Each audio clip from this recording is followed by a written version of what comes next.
Vector Yagna Yid. What was that? Where's that voice?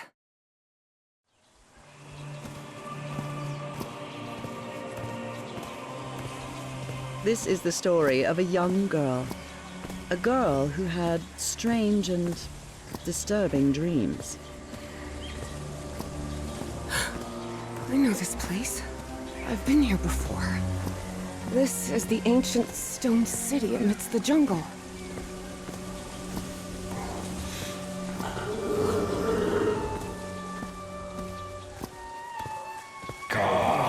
Vector Yagna Yid Doctor Wes. Okay, ignore him. Just ignore him. He's not gonna hurt you. Just keep going.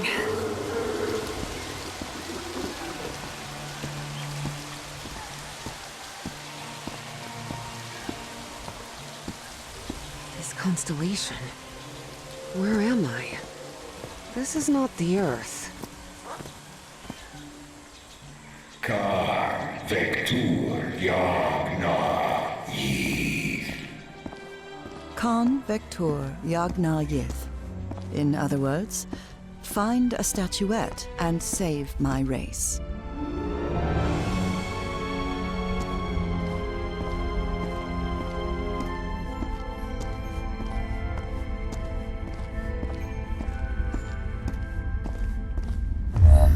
The statuette! Here it is. Finally! I have to get it, I have to...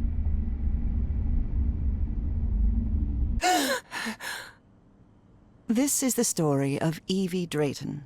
Quick. Before I forget. Where did I put my notebook? I have to write everything down. Looking for answers was part of Evie's observant nature and analytical mind. Her recurrent dreams began shortly after a period in 1956, when she'd completely lost consciousness. Oh, here it is. Evie's Nightmare Journal. Evie was worried that someone might read it. That's why she kept it locked away under that complicated padlock.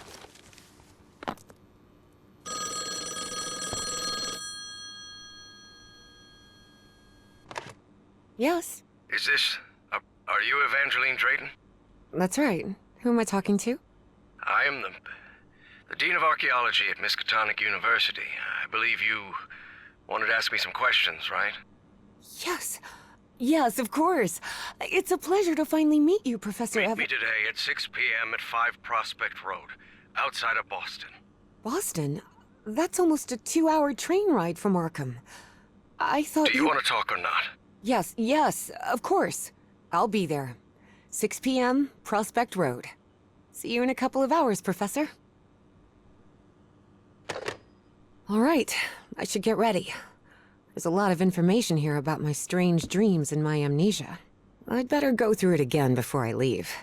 I don't want to miss any questions when I talk to the professor. Before leaving, Evie asked herself if she had finished gathering all the information in her room. All right, I think I've gathered what I need. As odd as it seemed to Evie that the Dean didn't meet her at the university, her need to know was stronger than her doubts. She was determined to attend the meeting. There, she would come across another protagonist in this story.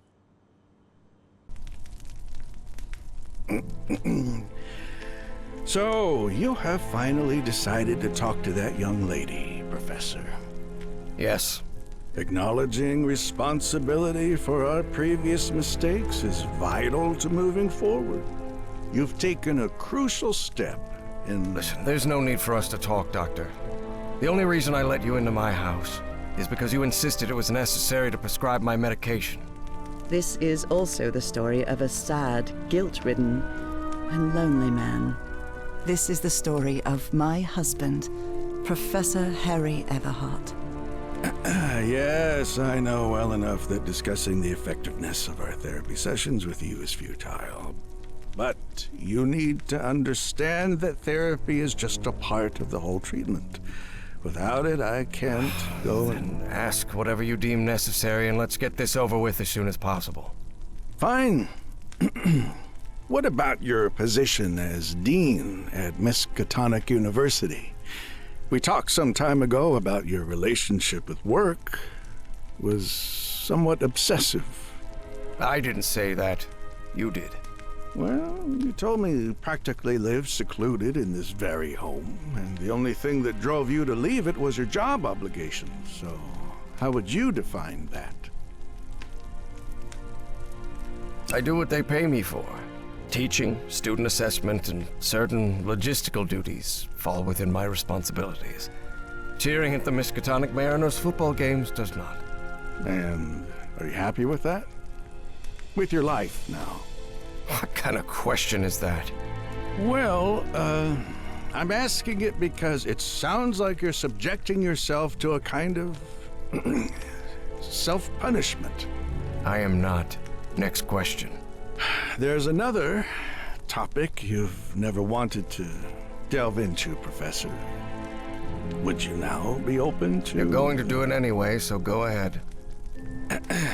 Okay. What happened to your wife, Professor? She died at home after a long disease. Harry hated giving details about my death, especially if those details meant talking about a certain expedition and deaths other than mine. I see. And how do you feel about that and all? What's my wife got to do with all this? You see, the reason I'm asking, Professor, is because when we began therapy, you mentioned visions. Some sort of oily shadows casting themselves on the wall. You mentioned those visions began shortly after whatever happened to your wife. So, tell me, do you still see those shadows, Professor? No. Not since I started taking the medication, at least. Excellent! That means the medication is working. Listen, there is something different I want to try in today's session. I believe hypnotherapy might... Don't even think about it. Hypnotism is a scam. Professor, with all due respect, I believe you're mistaking mesmerism with hypnotism. Even so, if you want me to prescribe the... You won't give me my medication unless I submit to your quack experiment, is that it? I'm deeply sorry you see it that way, Professor. But I need you to trust me in this. Then go ahead. Wave a pocket watch in my face if that's what you need to do. There's no need for pocket watches, Professor. The sound of a metronome will be more than enough. I need you to relax and free your mind. And think of something pleasant. A fond memory, if you will. Something that took place here, in the Everhart Manor. A fond memory? In this place? It wasn't easy for Harry to find a fond memory in the same manor where he had spent an extremely unhappy childhood. Maybe. Maybe. December 1930. The last Christmas my wife and I ever spent at Everhart Manor. She insisted on coming, despite my parents never approving of our marriage. But that was the kind of person she was. Interesting. Tell me more about it, Professor Everhart. Every time I gave her a present, I prepared a little scavenger hunt. She loved it. She loved solving my stupid riddles. As you may have noticed, this story has more than one protagonist. And though I am not one of them, I believe I, Nora Everhart, play a crucial part in it. Can I open my eyes now, Harry? Not yet. We're almost there. Let me open the door and... Now, open your eyes. Look what you've prepared. It's another one of your scavenger hunts, huh? Of course, old pal. Now, if you want your present, you'll have to earn it.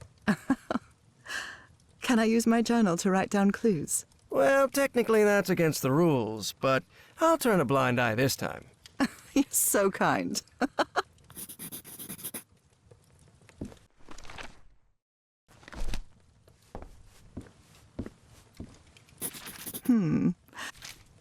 Wait. There's something wrong in this memory. This wasn't... Ignore it. Focus on that moment. Your wife.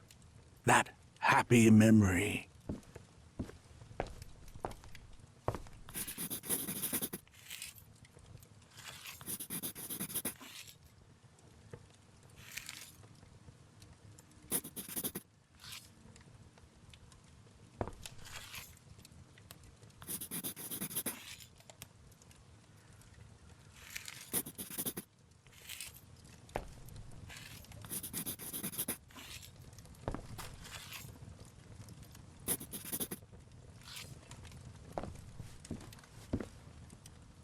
Tell me you didn't vandalize a piano just for a scavenger hunt, old pal. Nora, who do you think I am? It's just crayon.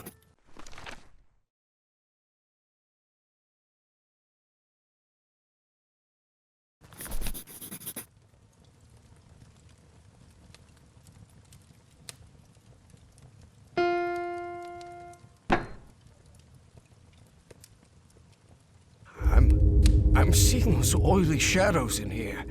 Why am I seeing those shadows? Focus, Professor. Keep remembering.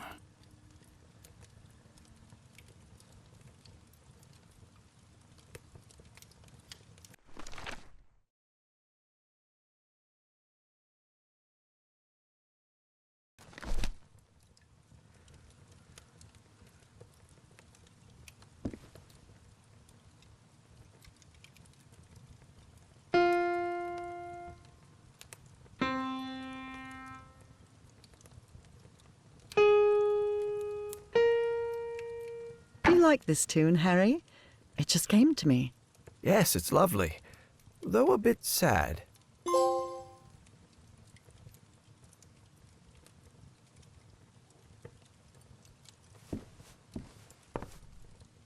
I wonder what my darling husband is keeping locked up in here. You'll have to put that brain of yours to work to find it.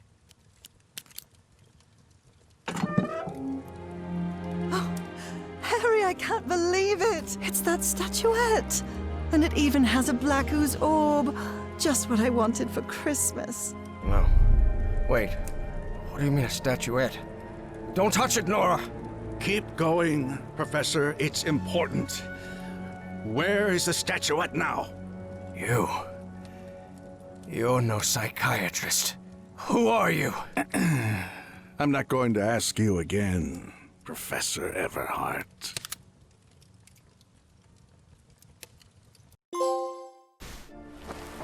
Shortly after Harry's peculiar hypnosis session, Evie finally arrived at Everhart Manor.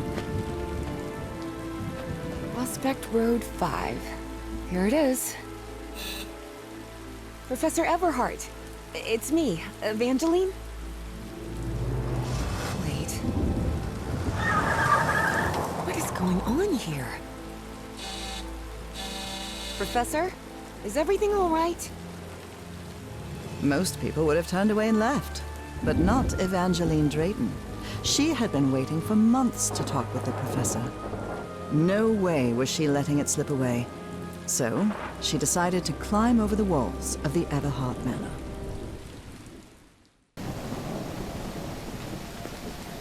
Ugh.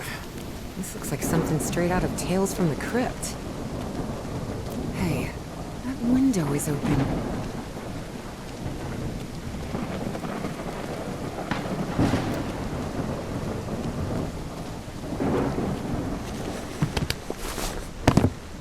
Professor Everhart. It's me, Evangeline.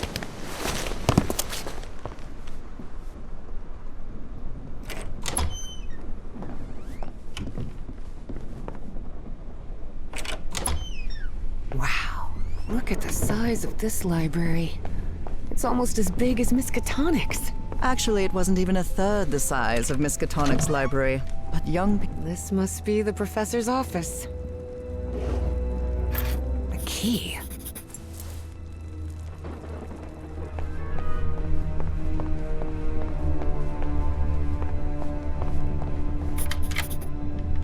it's open.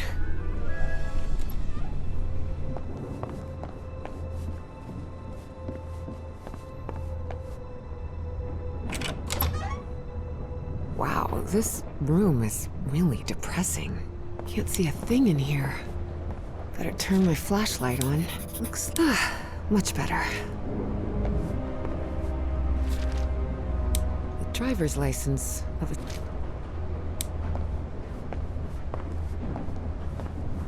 Someone has ripped the canvas. Evie's last remarkable trait was her extraordinary memory, a gift I was never blessed with. So allow me, the narrator of this tale, to be the one taking notes. For the sake of clarity, of course.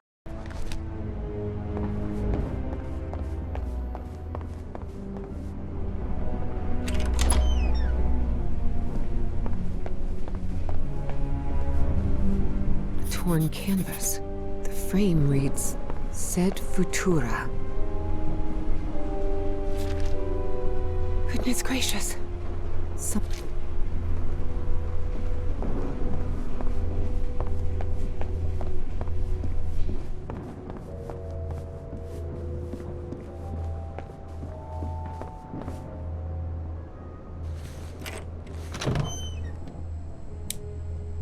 Ripped canvas. The man's definitely a dead ringer for the professor.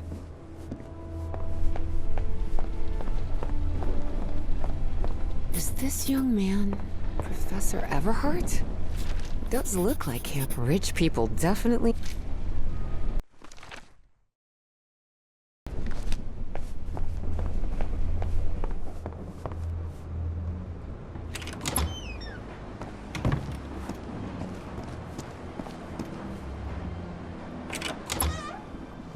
Good heavens above, would you look at the size of this place? Switchblade. It has the name J. Zanuck.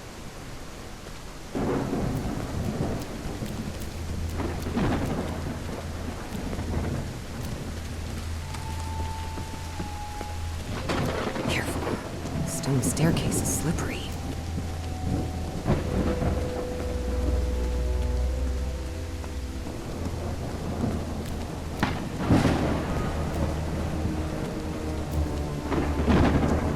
What kind of a door is this? Doesn't even have a lock.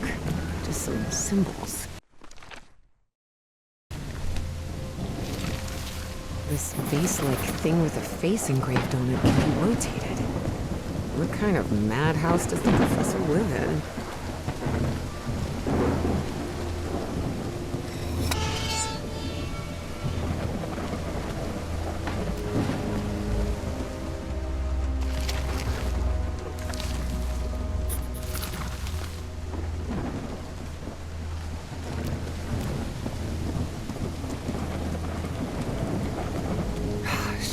This is so beautiful. Yeah. It's a woman's grave. Nora Everhart. This must be the professor's wife. Evie found it hard to believe that the recluse living in the abandoned mansion had ever loved anyone. But he had. Truly and profoundly.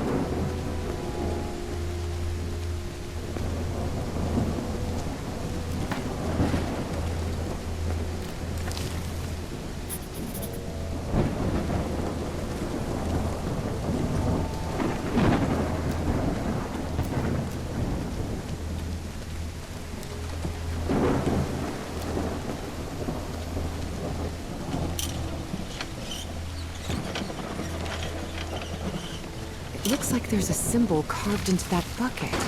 Is that a fish?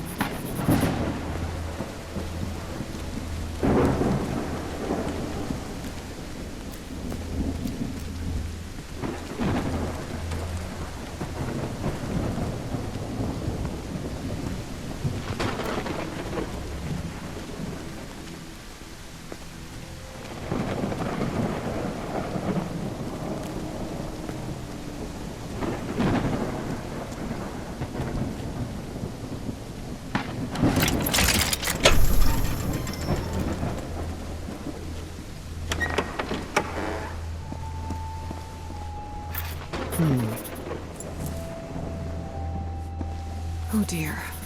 In loving memory of her firstborn son, John. Harry rarely spoke of his brother John, mostly because he had never known him.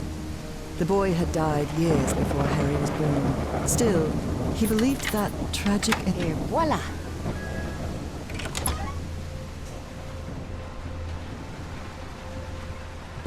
It appears to be a span...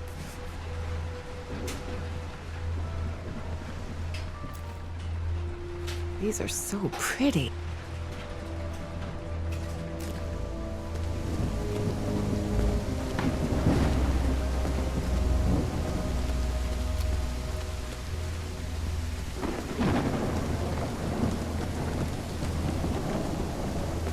May you rest in peace, Mrs. Everhart. That beautiful gesture of Evie's toward a deceased woman she had never known said a great deal about her character.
Secret compartment? Evie had never been good with languages, least of all a dead one like Latin. Even so, she managed to grasp the general meaning of the phrase. We can't change the past, but we must anticipate the future. Looks like a music box of some sort.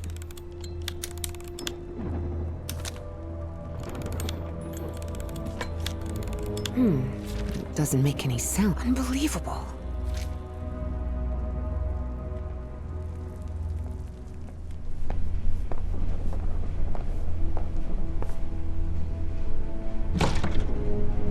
Definitely like a mystery novel.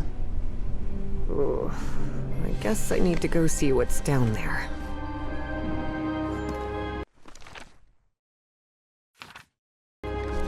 Professor!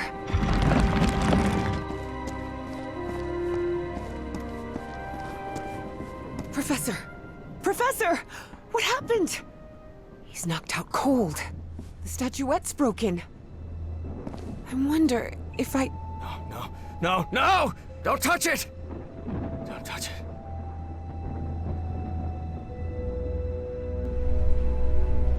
Introductions between strangers are always a bit awkward. But in Evie and Harry's case, things were even more uncomfortable, due to the unusual circumstances under which they had met. How are you feeling, Professor? Considering I was assaulted, knocked unconscious, and someone tried to rob me in my own home, I suppose not all that well. Evie didn't know where to start. So, she took the most formal approach. We haven't been properly introduced. I know who you are, Miss Drayton. We had an appointment today. And I can also imagine what it is you want to talk to me about. Evie was taken aback. He knew? So Professor Everhart had read her letters after all? I suppose you have some questions for me, so go ahead. What is, or was, that statuette? You haven't touched any of the pieces of it, have you? No. You made that very clear. Good. Because that black orb is made of... Harry thought of telling her the orb contained the blood of an elder god that came from beyond time and space. But he chose not to frighten Evie for now. a very dangerous substance. Who's responsible for all this? For the robbery? Dr. Frog in the throat. Who? My psychiatrist, or so I thought. I never should have brought him here. I've been too careless. I read in a Herald article that the statuette was found in an excavation in Virginia. Is that correct? Yes. In the caves near the Rappahannock River. It was led by a professor from Miskatonic, right? Paisley or Presley? Nathaniel Wingate Peasley.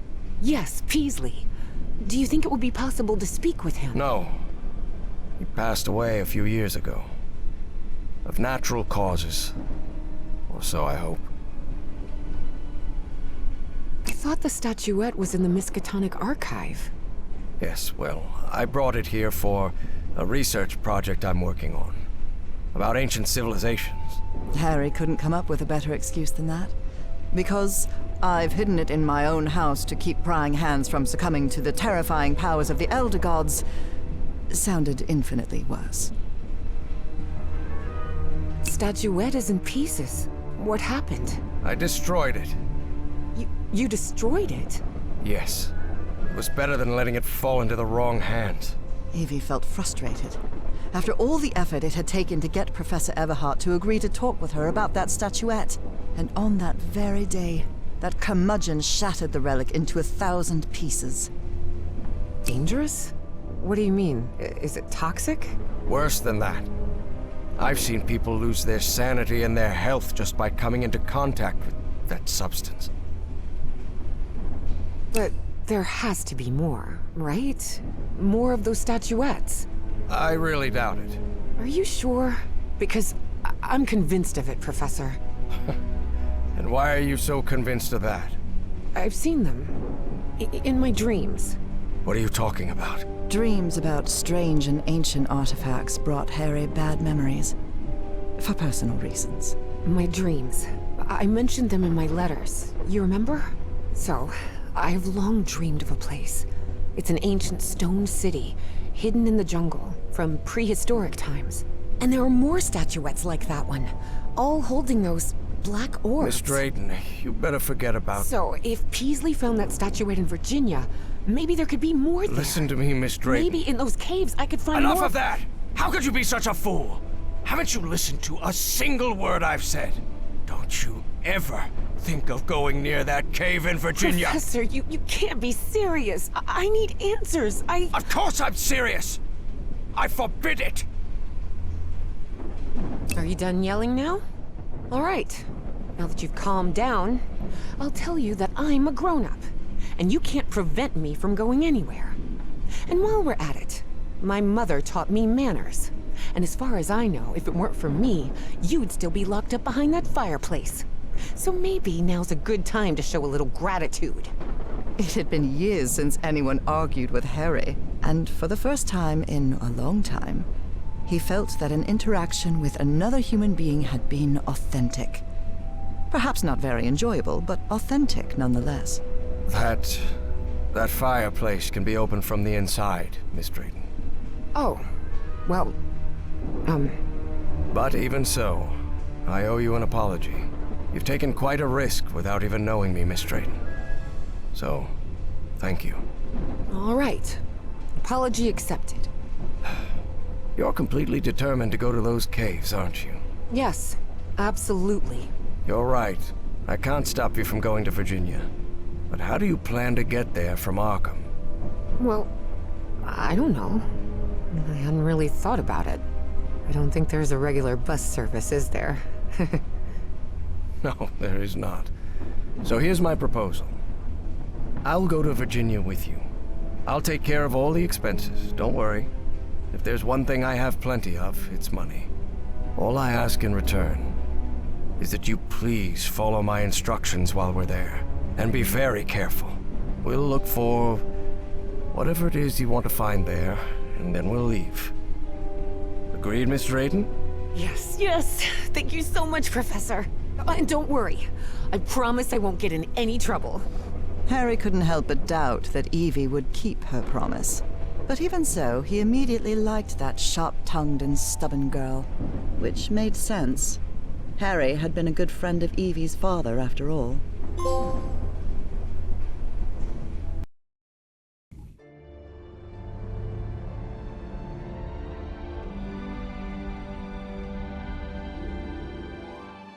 Here we are, the Rappahannock River Caves. But this place is closed off. It is indeed. Apparently one of the excavation members died in there. An archaeologist named John Teague. That's why the government shut down the dig shortly after the statuette was found. Wait, so what we're doing here is illegal? If I told you that we were trespassing, would that stop you from going in, Miss Drayton? Nah, not really. Then go ahead, please. Here, take one. We'll use these to stay in touch. Apparently, the cave branches off into countless tunnels, forming a maze where it's easy to get lost. So watch your step, because the... Evangeline! Drayton! Miss Drayton, can you hear me? Are you all right?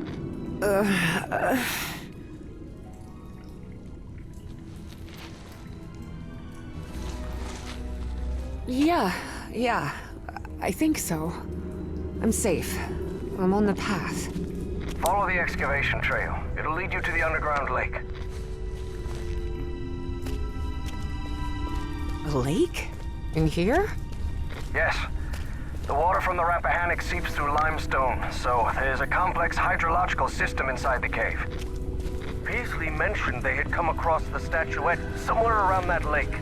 It was one of the few things he still recalled from the dig. Wait, he didn't remember the dig? In his own words, he suffered a period of absence. Amnesia of some sort. He didn't even recall planning the excavation. Professor, you won't believe this, but I had amnesia too. I don't remember anything from September to November of last year. When I came to, I was surrounded by books and articles about a place in Norway called Spitsbergen. Spitsbergen? Isn't that near the Arctic Circle? Professor? Professor! Do you hear me? Wow. What is this place? Miss Drayton, over here. I'm here. I'm glad to see you. I thought you'd gotten lost. Are you all right? Yes, thank you. You weren't lying about those tunnels. Have you found anything, Professor? This mural. Come take a look at it. Notice how, even though the stone seems to have been carved millennia ago, the lines repeat with an almost rhythmic cadence. It's as if they were trying to convey a coded message. What do you think? All of that was Greek to Evie.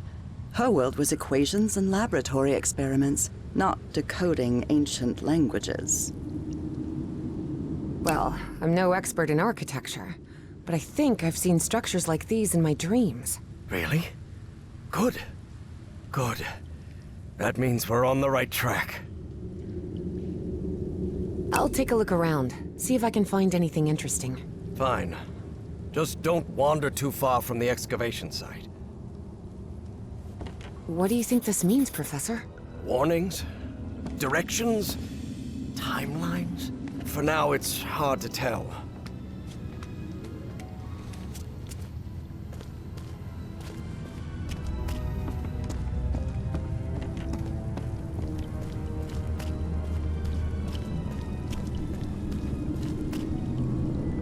Gentlemen, I'll be recording the meeting.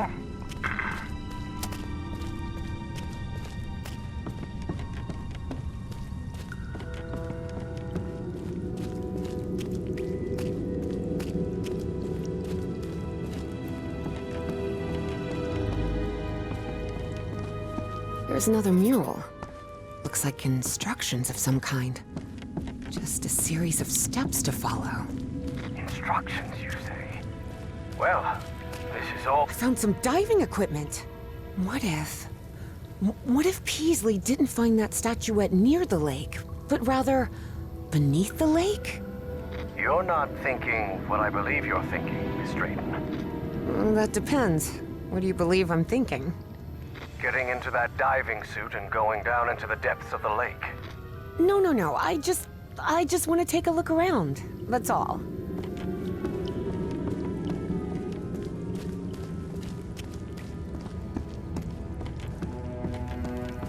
There's another one of those murals, and it looks better preserved than the one you're examining. Excellent. When I'm finished with this one, I'll come take a look.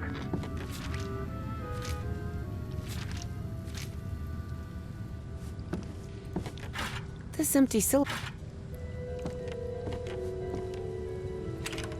The wiring in this place doesn't look too tricky. I think I could get it running again. They're teaching. Now it's working.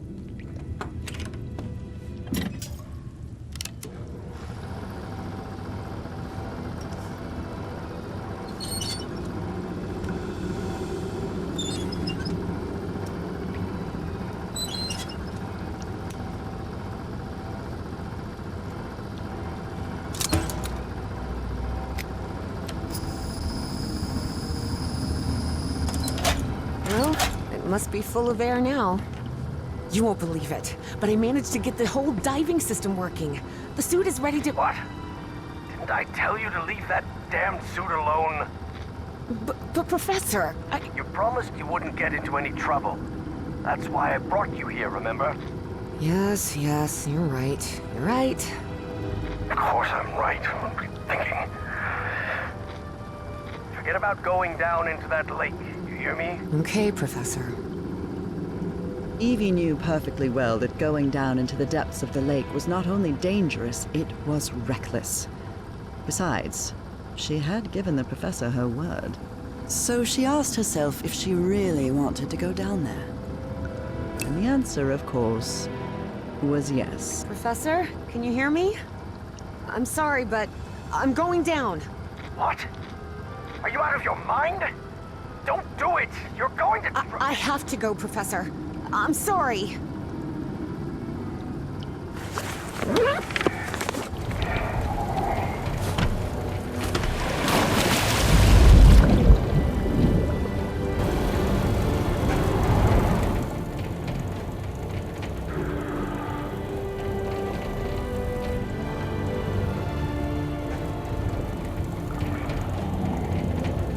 Wow.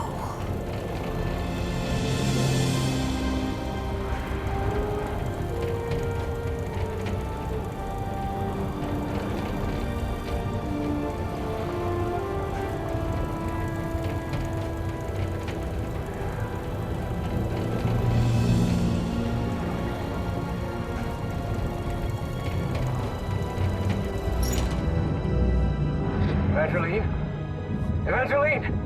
Can you hear me? Yep, I'm here, Professor. How could you go down there on your own? That was utterly reckless. Don't you realize the danger you're in? Come back up right now. Please calm down. It's all right. I just want to take a look down here. Evie felt she was so close to finding answers. And she was already down there. What harm could it do if she just took a look at that refinery? This is madness. I should have been the one to go down. Professor, how could you possibly go down here at your age? What do you mean at my age? I'm only 67. Oh, I'm sorry. I thought you were like 80? Harry found himself thinking he might have let himself go too much. 80 years old? Really? Oh, must be the beard. Tell me what you see, please. It's hard to put into words. I never imagined an underwater cave could hold so much beauty.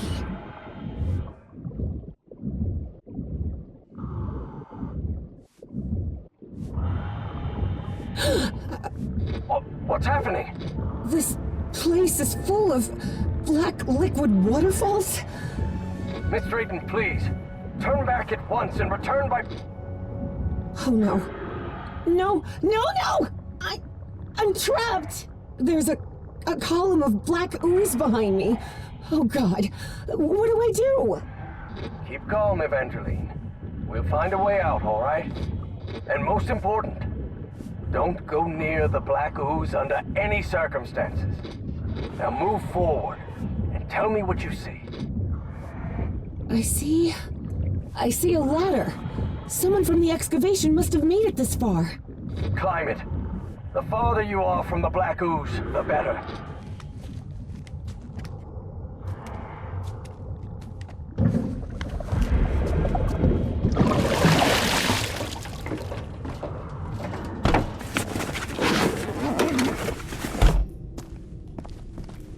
I'm out of the water.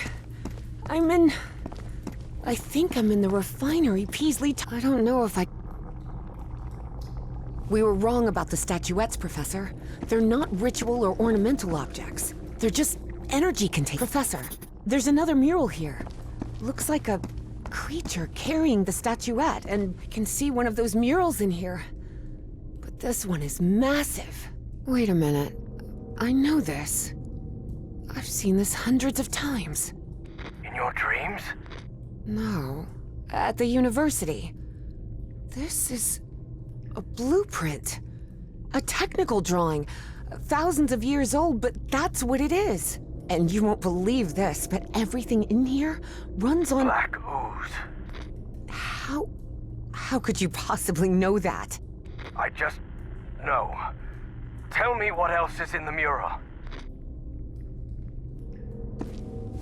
One of those towers is loaded with statuettes. I told you so, Professor, Evie thought of saying. Those piano keys I saw on the surface, it seems they're used to control the towers. Those ruins I saw rising out of the water, they're not ruins, Professor. They're two stone towers. It looks like the black ooze can be channeled from where I am now. There's some kind of valve-driven collector system that directs the flow upward. Wait, what? What is it, Miss Brett? It lit up. Everything in here just lit up all of a sudden.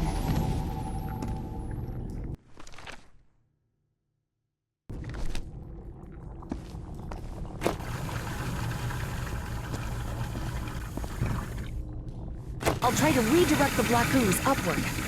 Fine, but please be careful. Don't worry. This isn't so different from the fluids lab back at Miskatonic.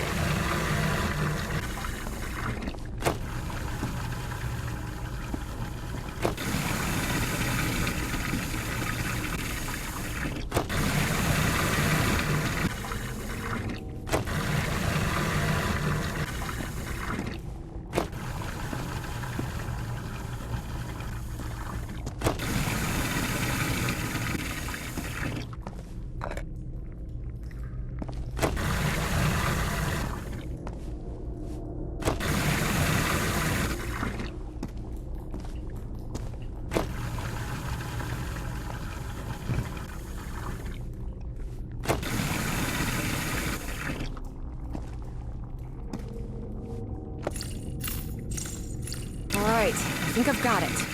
I've redirected the black ooze upwards, so... Yes. Something's happening up here. Let me take a look.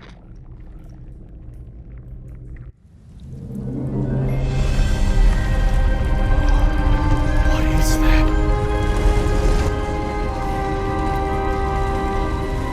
Harry's fascination was growing. Here he had living proof of an ancient civilization with technology beyond anything he had ever seen. All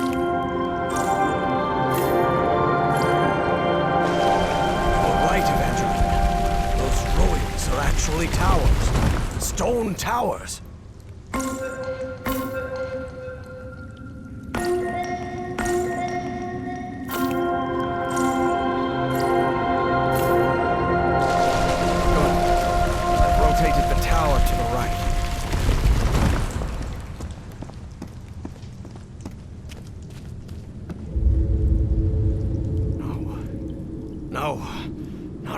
Damn it! But the oily shadows Harry saw obeyed no reason. They simply appeared when he least expected them. Though the reality of those shadows was, of course, far more complex than that.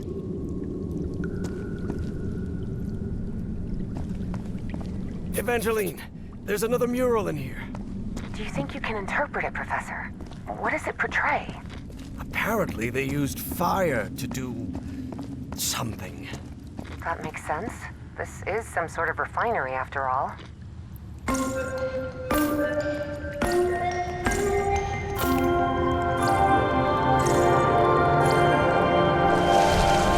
have risen even higher. I believe I see an entrance ahead.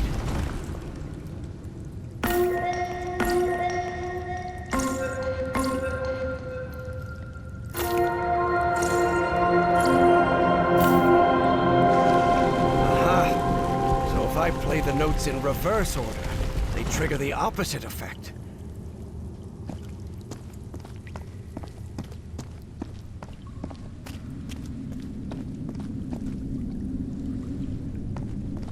Oh my. What is it, Professor? You were right. This stone tower is filled with statuettes. For many years, Harry had been haunted by that statuette. Still, he felt reassured to find that none of these held a sphere of black ooze. The statuette fits perfectly. What does this mean? Filling?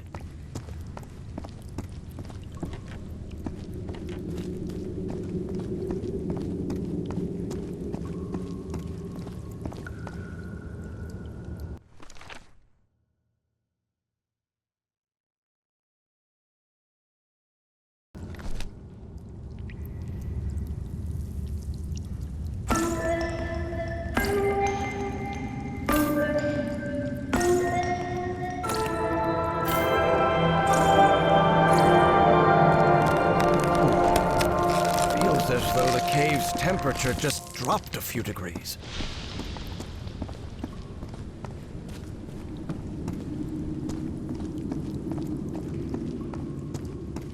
Only Harry knew why he decided to go through the process in reverse, but one thing was certain.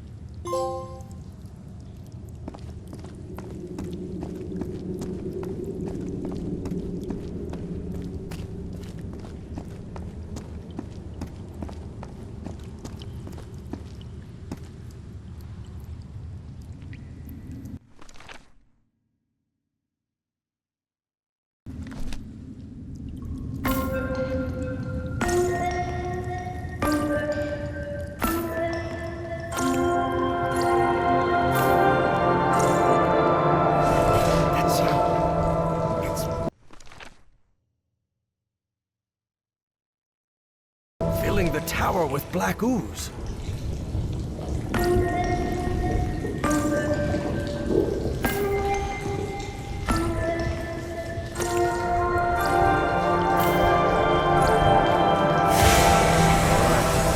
think it's heating up. That purple hue. Yes, it should be complete now.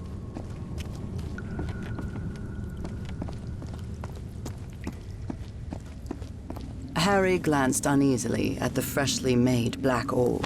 He didn't like it one bit. All right. I think I've followed all the steps. Now I just need to send it to Evangeline. I hope she knows what to do with it.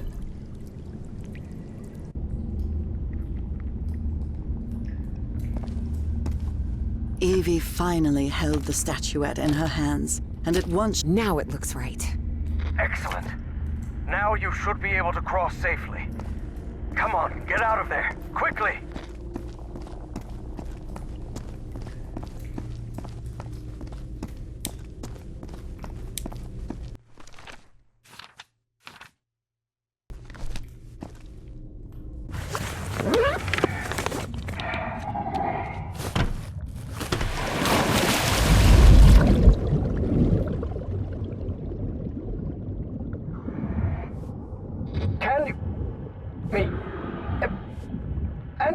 Professor?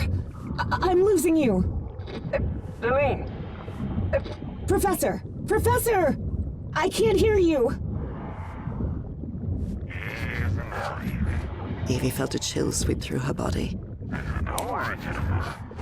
Everything's gonna be fine. Impossible though it was, she had just heard her dead father's voice, unmistakably. It works! It works! The path is open! Evangeline? I can hear you now. Oh, good. Glad you're back, Professor. I'll be waiting for you here. Once you're out, we'll return to... What the... Professor?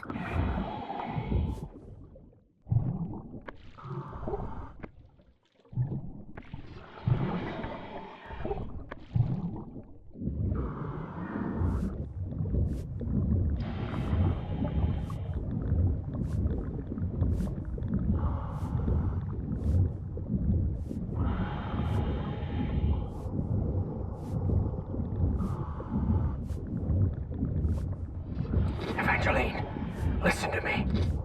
There's someone else here. What do you mean, someone else? Stay down there until I tell you to... Professor? Professor! Evie lingered in the dark waters of the cave, waiting for the professor's signal. A signal that never came. Even so, prudent as she was in waiting, her air supply wouldn't last forever. So when all the noise above finally ceased, she decided to come up. Professor! Professor, I finally have it! I have the statue. Well, this is interesting. You're going to have to come with us, Miss Drayton.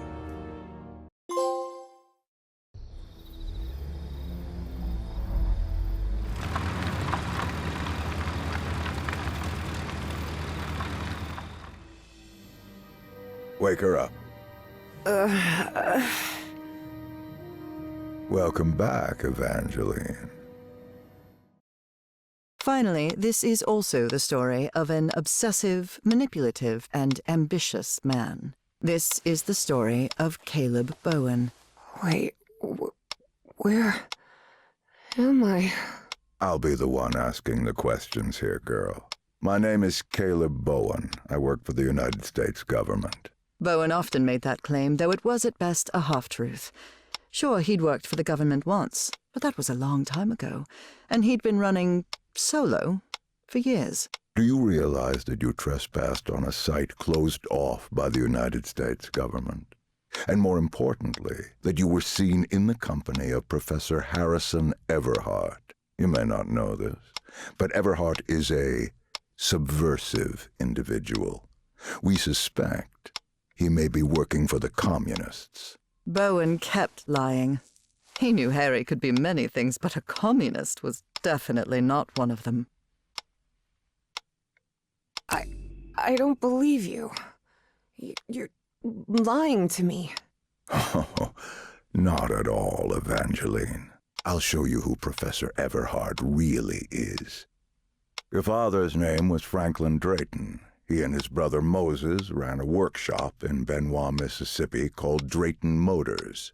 He died in a work accident in San Francisco in 1934. Is that correct? You've been investigating me? What kind of... Shut up and listen to what I have to say. Do you recognize anyone besides your father in this photograph? Wait, is that Professor Everhart? Oh, correct. Everhart led an expedition to the Pacific in 1934. Your father was part of that expedition. That was the only truth Bowen told during his conversation with Evangeline. Your father didn't die in San Francisco, Miss Drayton.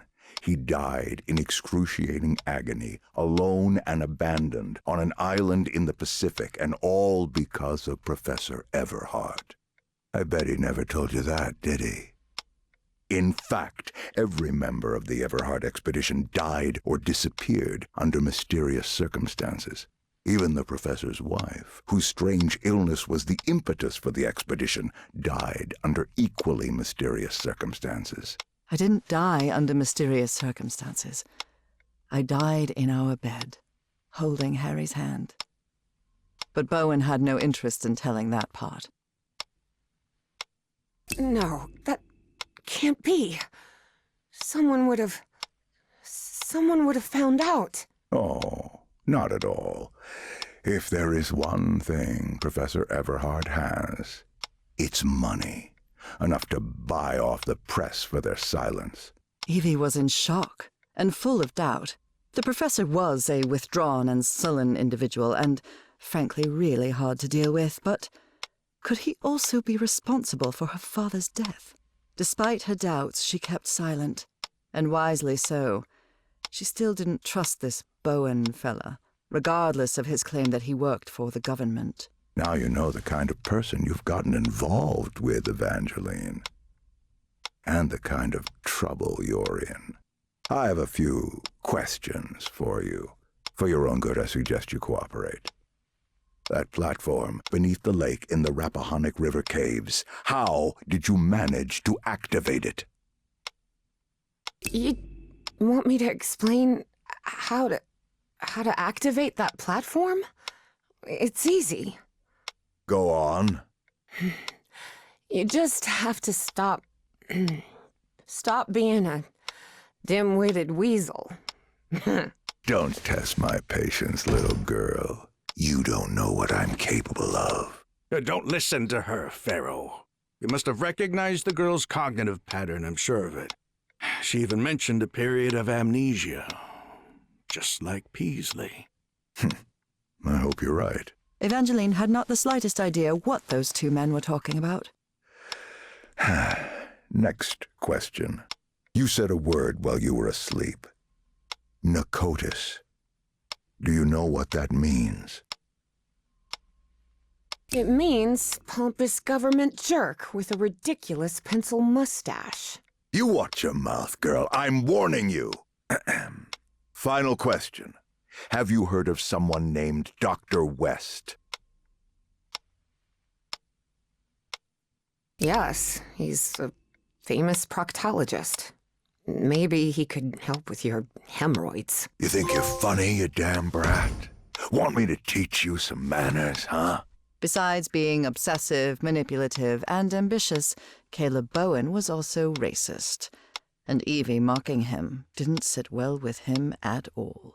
I'll teach you some manners, you damn brat! This is a waste of time, Pharaoh.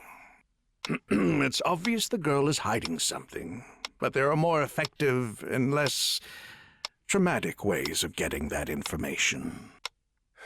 You're right. Proceed.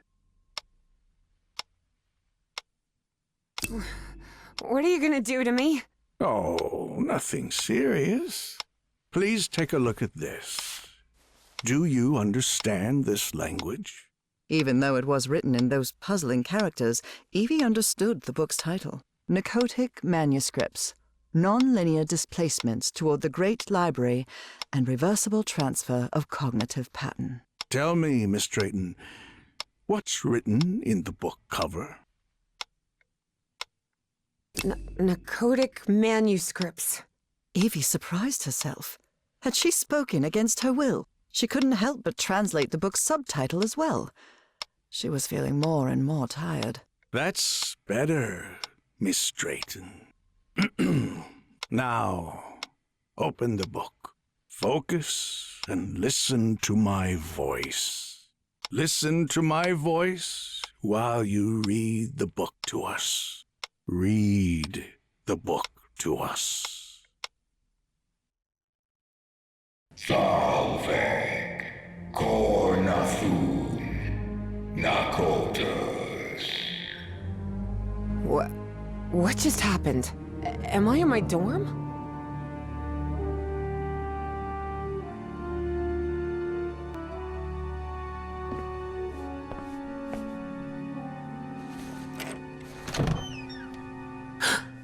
Oh no, Evie was not in her dorm room.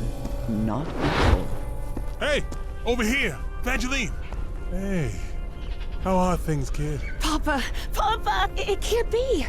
You're alive? Oh, of course I am, darling. That was not her father, of course. You must reach Nakotas. Have I crossed another one of those portals? Good Lord.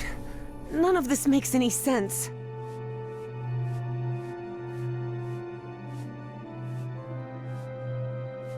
This is weird. Really weird. Salve, Cornathun, Nakotas.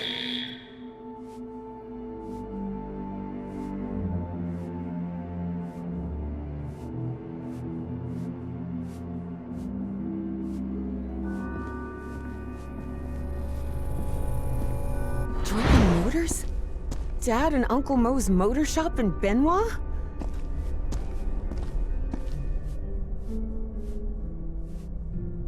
This key just appeared, out of the blue.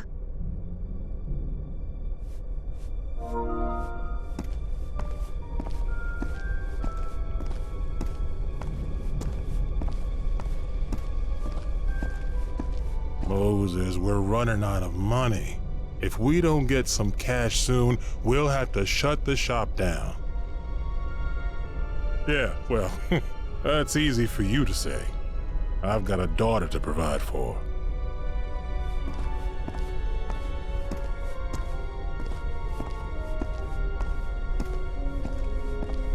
You're a whiz, mister. Would you be interested by...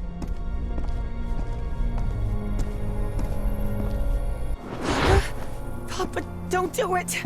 Don't go to San Francisco, please! Hey, what just happened? It'll only be a few days, Jitterbug. I'll be back before you can say Jack Robinson.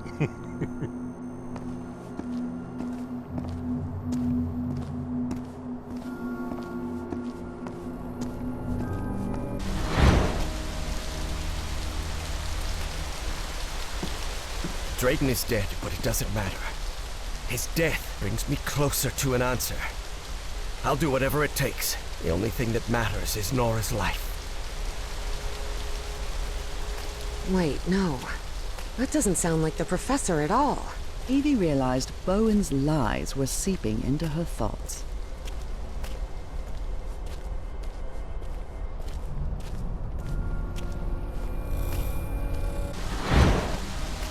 Frank, how do you feel? Not good. But that doesn't matter anymore, Mr. Harry. Just listen to me. Get off this cursed island. You'll find nothing here but death. Go back home. Spend what time you've got left with your wife.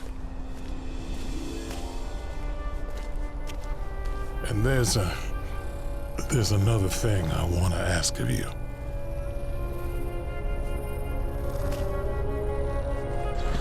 Where am I now?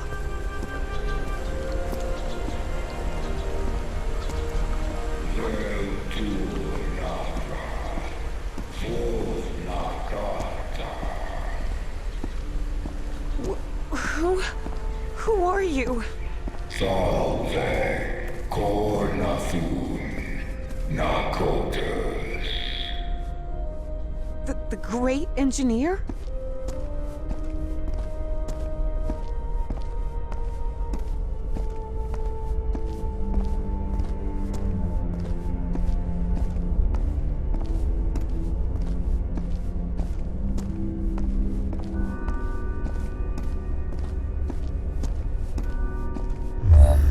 Salve Cornathun Nakotas.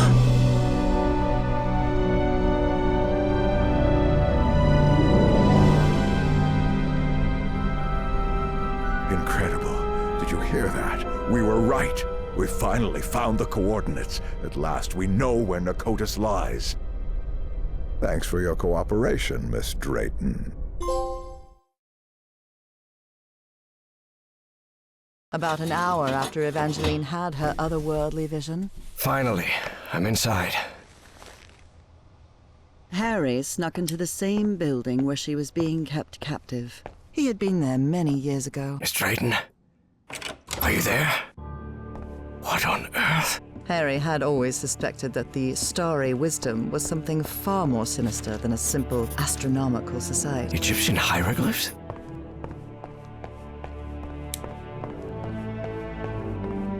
These people are out of their minds, no doubt about it. There's a certain sections of this pyramid seem to move. For a moment, Harry wondered whether it was a good idea to mess with the mechanism, but he quickly dismissed the thought. Even if it meant alerting someone, he had to find Evangeline and get out of there.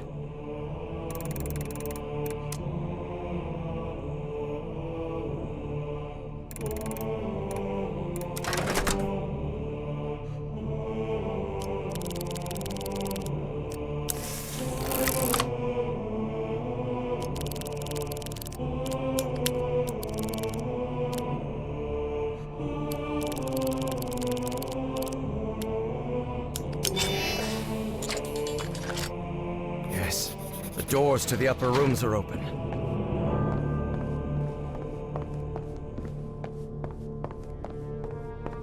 This looks like an astronomer's office.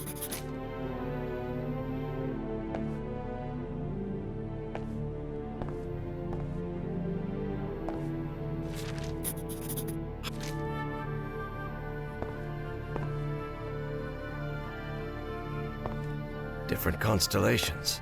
It would take a good eye to locate all of them in the night sky. So these free...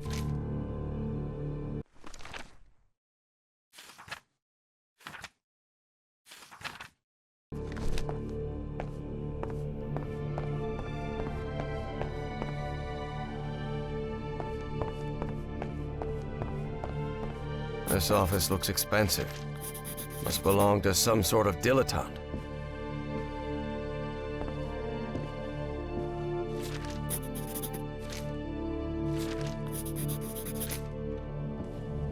October 29th.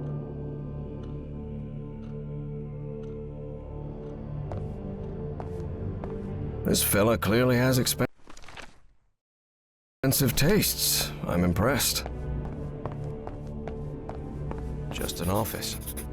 But this couch, this metronome still makes my skin. He sounds glad to be rich.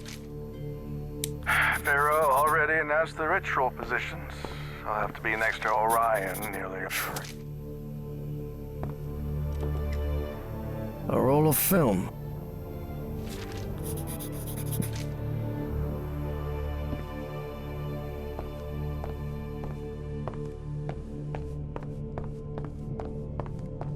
This looks like a biologist's office.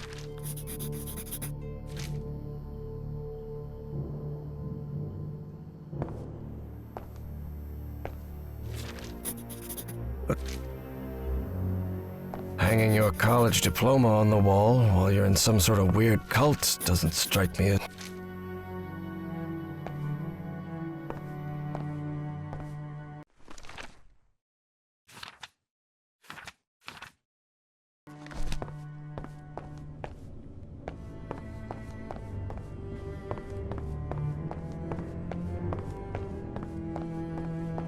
An archaeologist's office for sure. There's...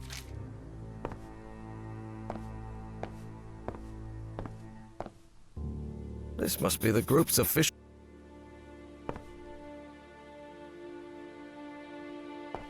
This guy has been all over the world.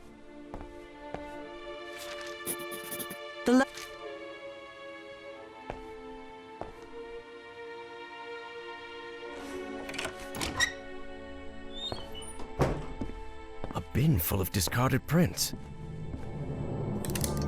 Trays with various chemical substances. They even have the molecular structures written on the bottles.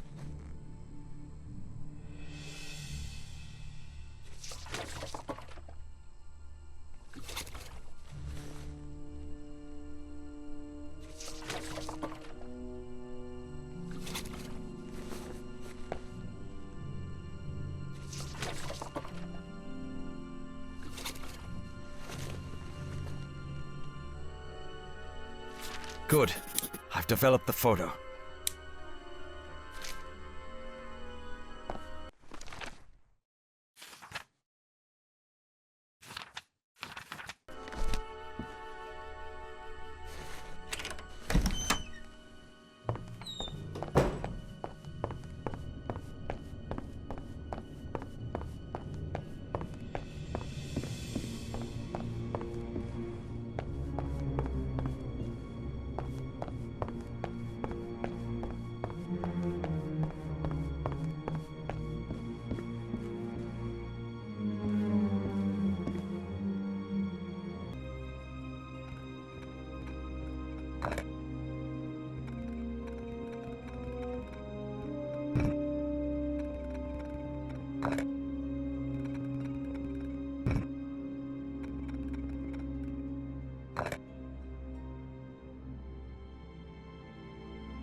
That elevator.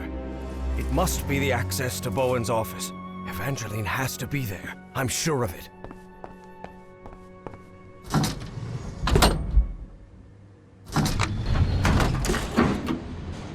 As he rode the elevator up, Harry regretted not bringing a weapon. What if Bowen was still up there?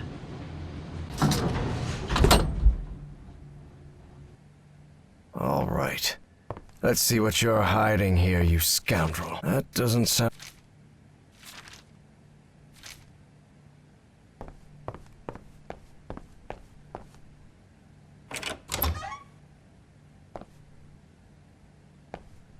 This creature seems vaguely familiar.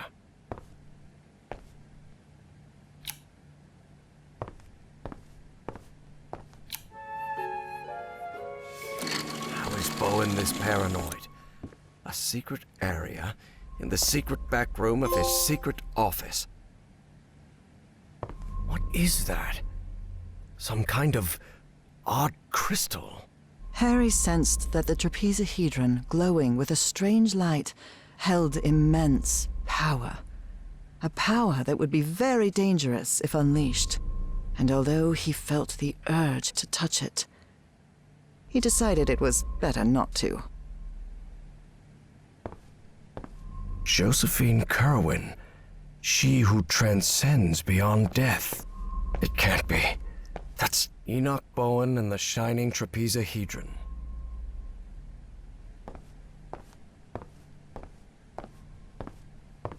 Evangeline had to be on the other side of that door, no doubt about it. But Harry stopped before entering. Was there anything left for him to find in Caleb Bowen's office? Please be all right, Evangeline. Let's go, Miss Drayton. We have to get out of here.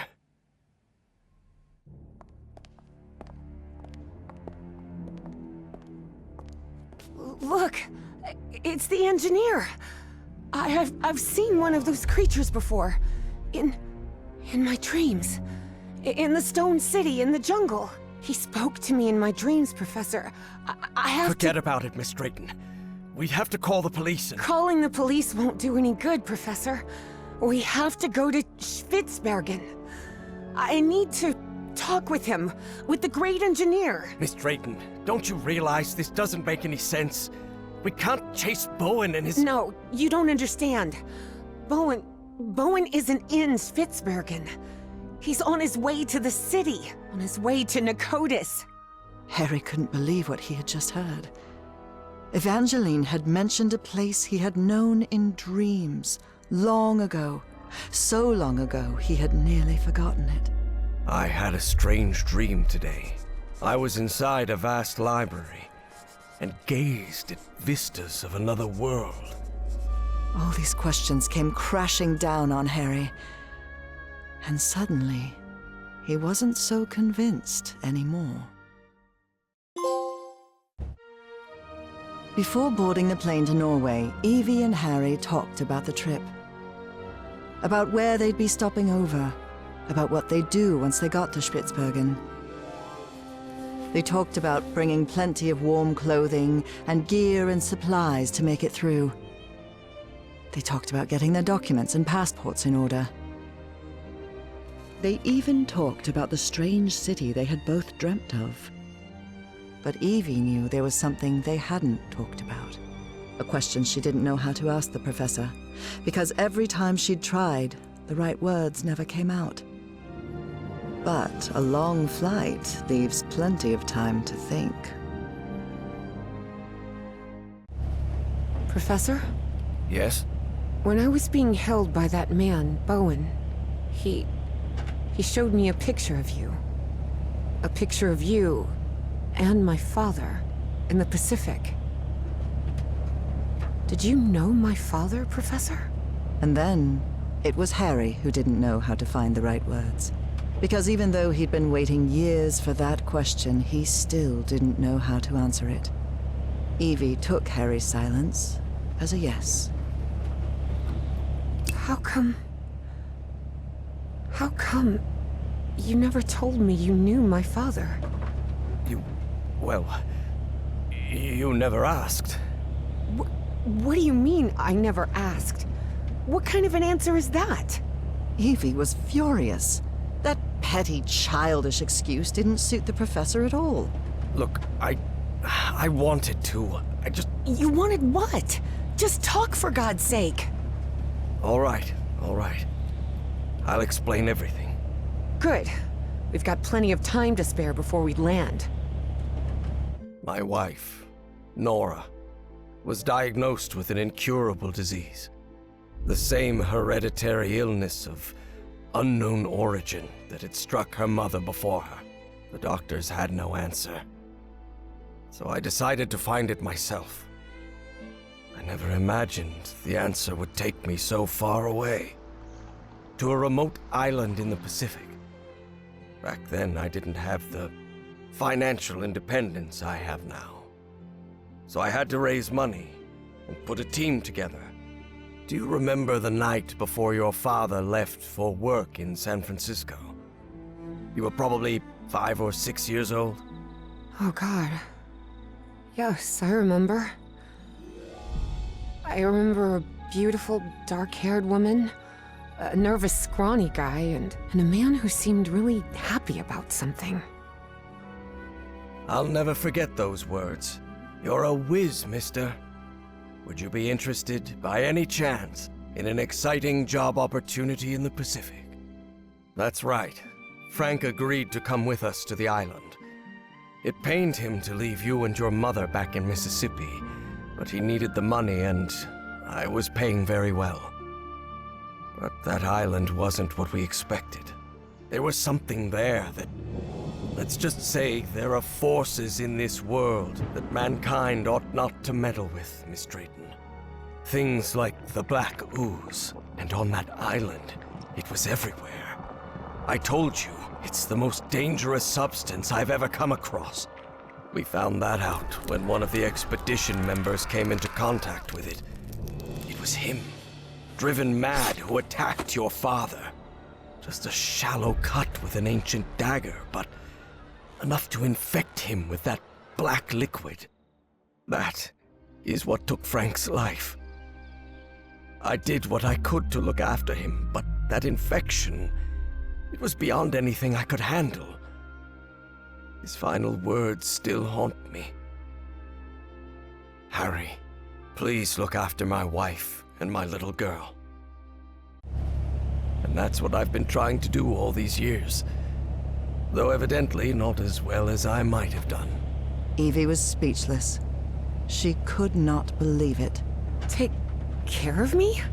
What are you talking about? I just met you a week ago. I've never had anyone except my mother. And the only help we ever got was from the insurance checks. What kind of help are you— There was no insurance, Evangeline. What? Harry decided that since he'd started telling the truth, he wouldn't stop halfway. I am the Hydrangea Foundation. Hydrangeas were just Nora's favorite flowers, that's all. And then Evie understood. She understood the strange and painful sacrifice that man had made. I wasn't the one who drove that dagger into your father, but I dragged him to that island and didn't listen when he told me we had to leave. Harry had spent a long time avoiding the truth of what had happened nearly 30 years before, on that island in the Pacific. But for the first time in ages, he was forced to face it. So yes, your father died because of me. I can't tell you how sorry I am. I won't be so foolish as to ask for your forgiveness. I know I have no right to it. I understand how you must feel now. I understand that you hate me.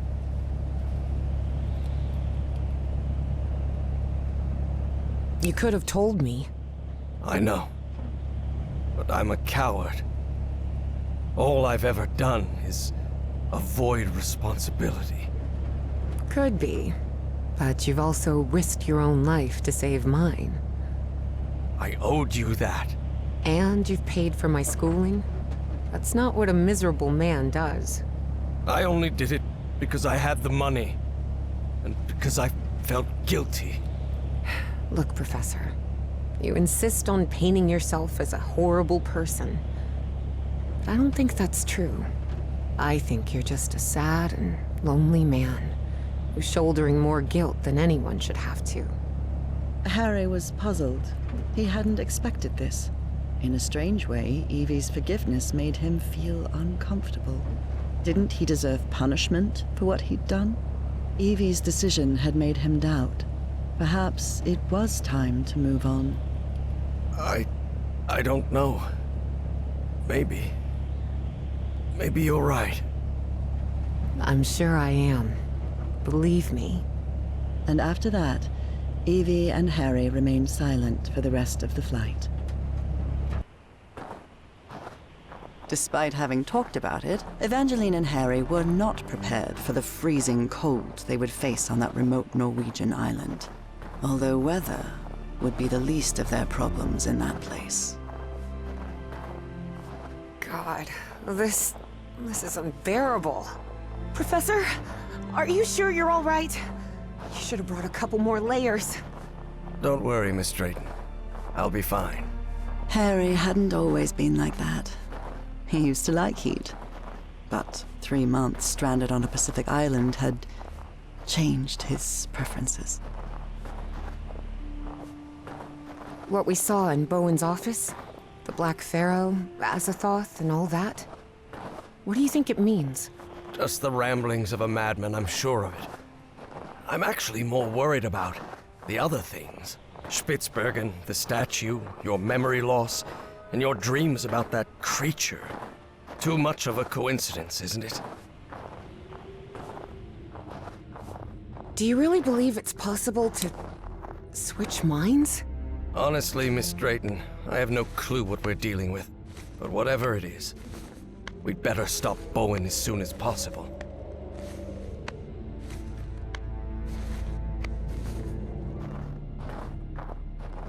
Here it is, the radio station.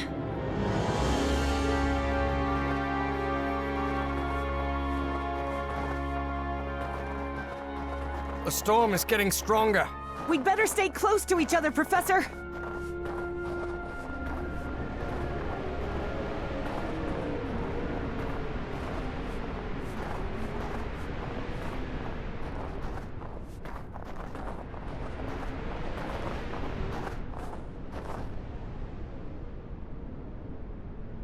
A book titled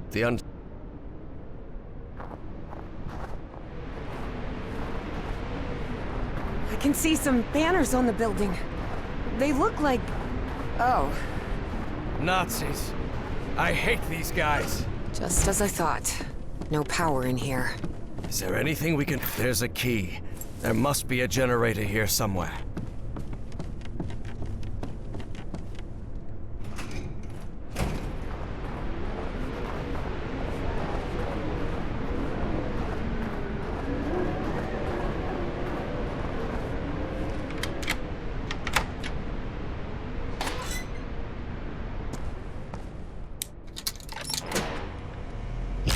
Hey, what the... The current must have caused a power surge in that... Let me take a look. Okay.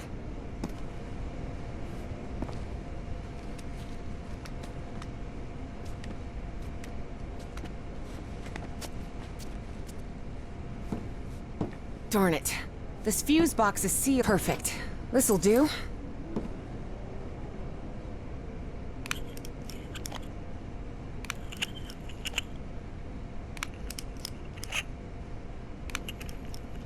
An old fuse box. And it... What's the problem? Well, What is that? it You mean I have to look for switches all over the base? That's right. Fine. You're in charge now.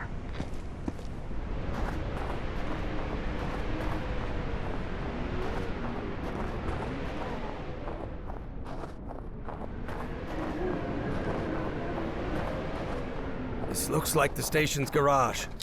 Good. I managed to turn this thing on. Your turn, Evangeline.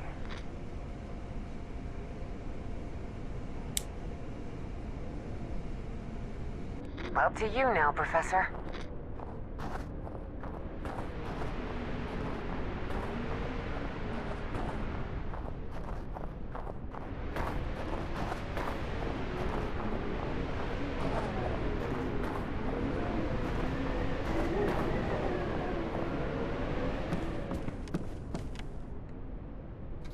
Good.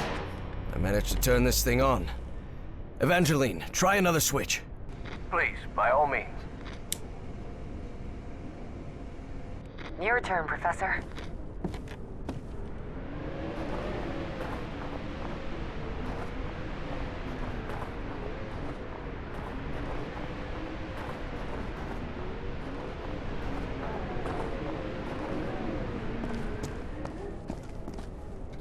Good. I managed to turn this thing on. Evangeline, try another switch. Okay. It's up to you now, Evangeline. You're in charge now.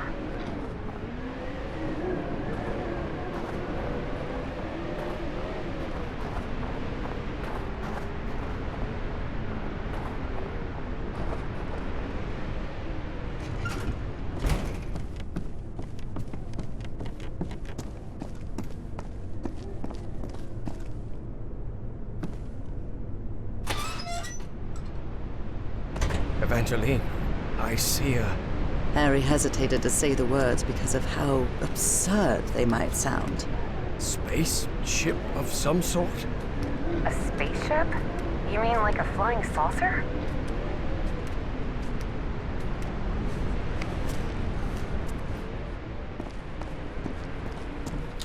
Yes, we did it! We're good. Power's on. I'm heading back to the antenna, Professor. Okay, Evangeline.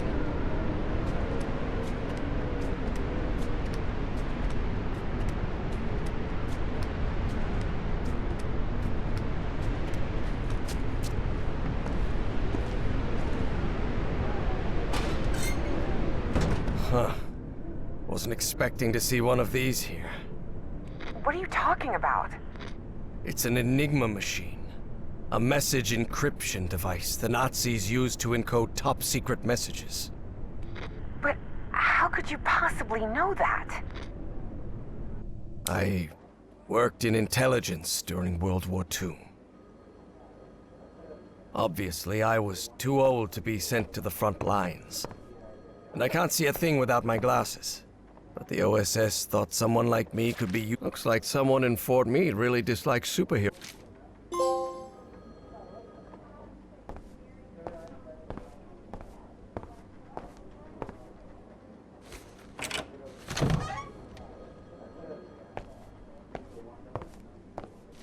This is the mess.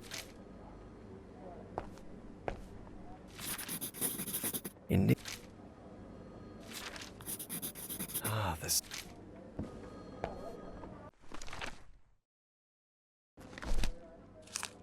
We worked hand in hand with the Brits.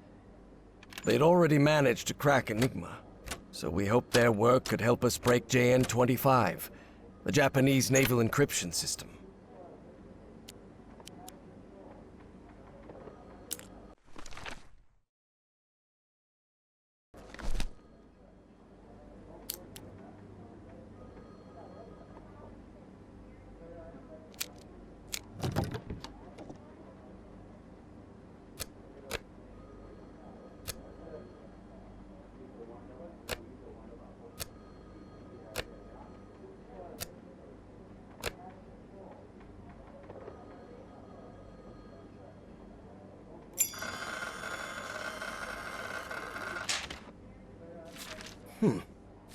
Of course, it was hard leaving Nora alone at home. But she insisted. She knew I could help our country fight the Axis. So my only condition for working at Fort Meade was that my wife could contact me whenever she needed.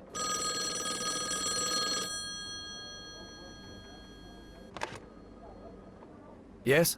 Hello, my dear old pal. Nora, it's so good to hear your voice. How are things going over there, my love? Well, you know they won't let me tell you anything about what I do here, but we're making progress. Mostly thanks to the British. Blimey, who'd have thought the bloomin' Brits saving our hides? Yes, they are, Nora. How are you feeling today? Have you had any fever this morning, or...? I'm fine, Harry. I'm more worried about you, actually. How are they treating you in Maryland? Are you eating well? Yes, I can't complain, but I feel like I'm wasting my our time. I should be making the most of every day there with you instead of... Listen to me, Harry. We both know there will come a day when I won't be by your side anymore. But it doesn't make sense to live waiting for that moment. Besides, you're not going to live forever either, old pal. One day you'll kick the bucket too. You know that? Oh, that's what I call a cold comfort. Why? What do you think happens when we die? Oh, I think that one day the body just malfunctions. The heart stops pumping blood and brain activity ceases. And after that, you stop existing. Gee, isn't that a bit depressing? Oh, you asked me what I believe, not what I'd like to be true. So what would you like to happen after death, then? Oh, I'd like to open my eyes and wake up in our house in Englewood. We'd both be young again, and you wouldn't be suffering from your illness. I wish I could believe that. Well, I do. So, when your time comes, I promise I'll be waiting for you in our house in Englewood. Let's talk about something else. All right, Nora? Because if we keep this up, I'm going to burst into tears and lose whatever little respect the army boys at Fort Meade have for me. All right, darling. I'll let you get back to it. Crack those codes, Commander Everhart. All of America is counting on you. I'll try my best. I love you, Nora. And I love you, Harry. I'll talk to you soon.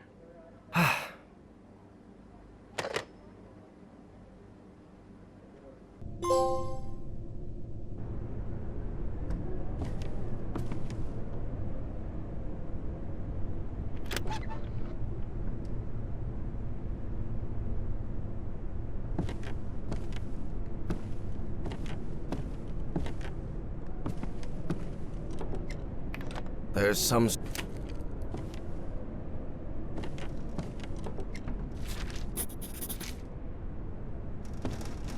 an encrypted message. No use.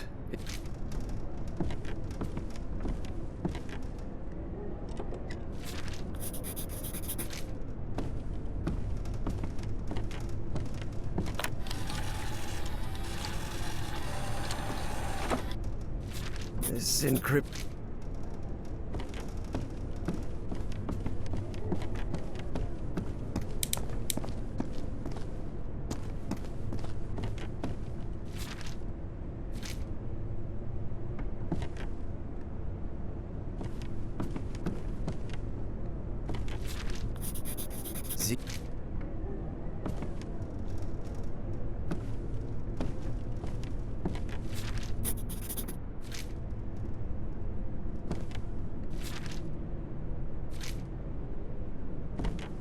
Looks like a workers' registry from 1943. This Voight fella doesn't sound... That guy, what a... Come on, this guy looks like a bureaucrat.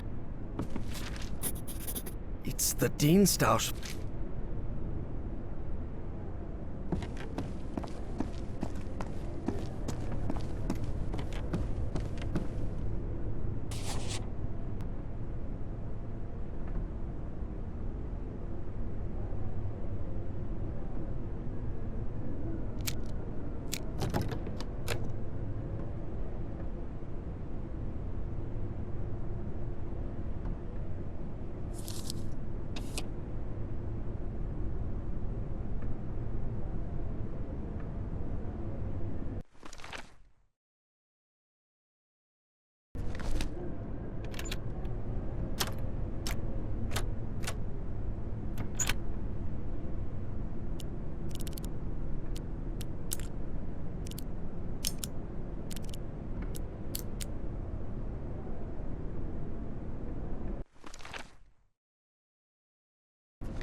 code.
The Nazis probably abandoned...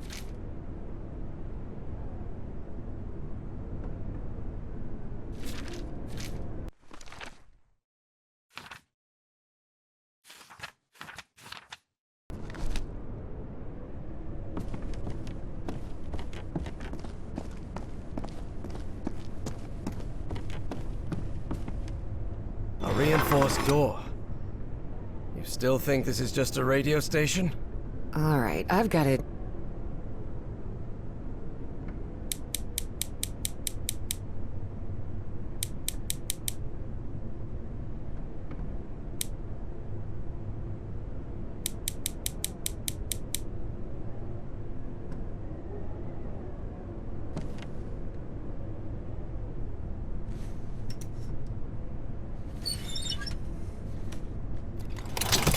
At last, we did it, Evangeline.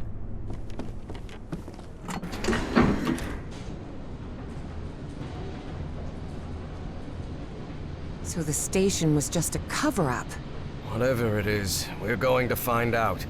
And soon.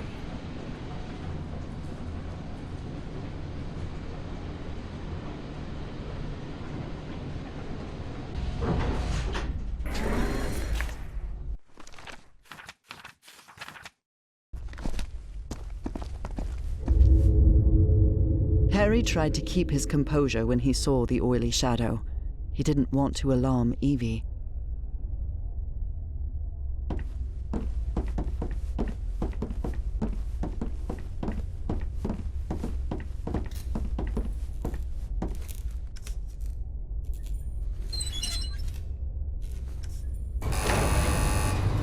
Do you think we'll find that great engineer of yours down here? I hope so. This trip will have been a total waste of money. But Evie suspected that Harry held his breath. The black shadows were back again. But then... What the hell is that? Offices, control room, Chronos lab.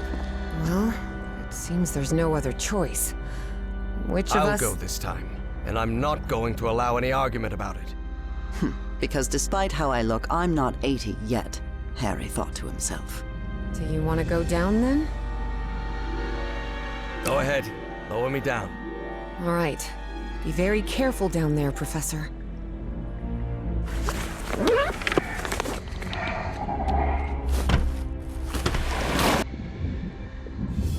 Everything all right down there, Professor? So far, so good. Though it's very dark in here. And I think I know why this place is flooded.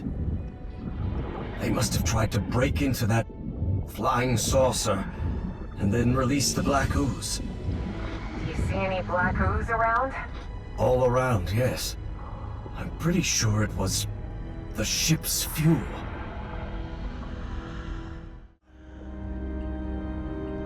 After lingering underwater for no reason until his air ran out, Harry drowned. Congratulations, you've unlocked your achievement or trophy or whatever. Shall we get on with the story, please?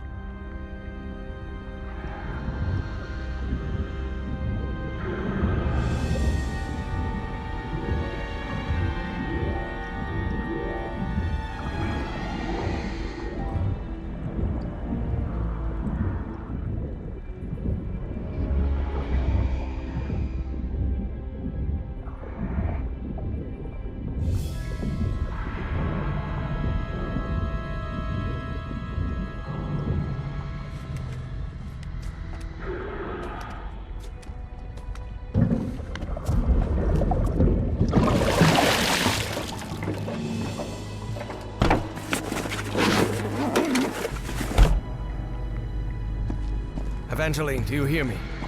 Yes, Professor. I've reached the control room.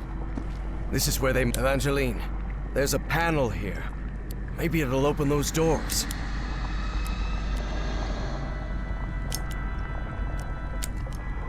A light just came on.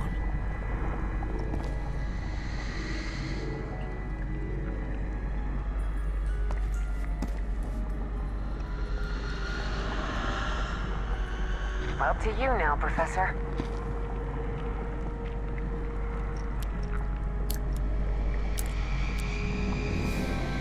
All right, that's on. Professor, look. That thing. It's moving into the next chamber. It seems to move like a trap. Please, by all means.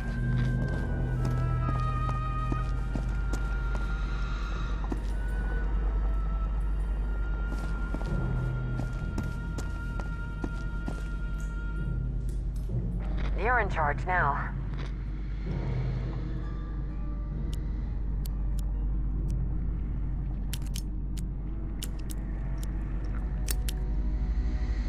Another one.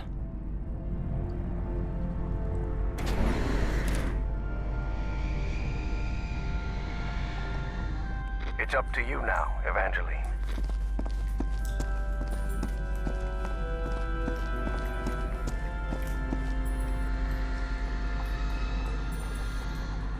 Your turn, Professor.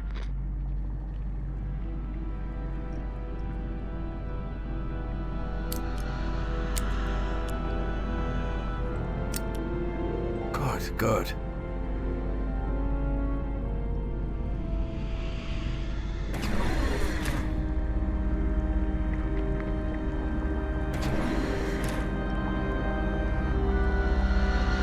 Your turn, Evangeline.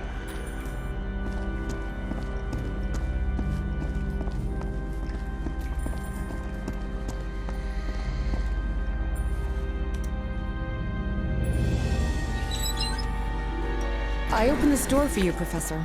You can leave the control panel. I think we're safe. What on earth was that thing? I don't know. But whatever it was, I don't want it... What is this place? It looks like the heart of Project Kronos. Could be. Do you think we gave that horrid thing the slip? I really hope so. After seeing what that black smoke can do to humans, I wouldn't want... What the hell? How did that thing get out? No time for questions now! Run, Professor! Run! Quick, the bunker door! Help me close it, Evangeline! That was close. Nice. I hope this chamber is shut tight. If not, we better find another exit. Otherwise, we're trapped in here.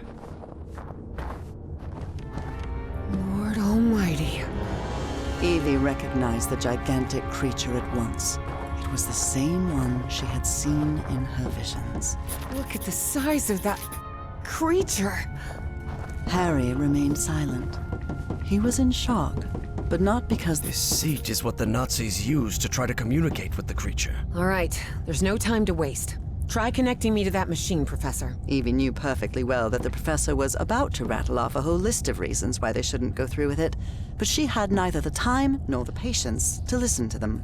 And before you say anything, yes, Professor, we have to do it. Because we're trapped in here. And yes, Professor, it does have to be me.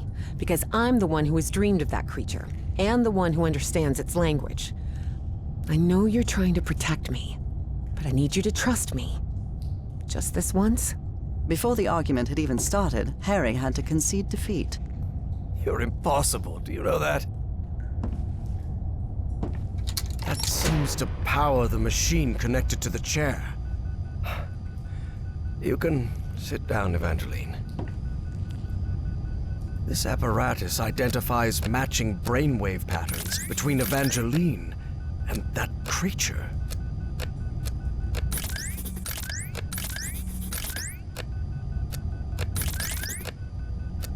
Another brainwave match. Good.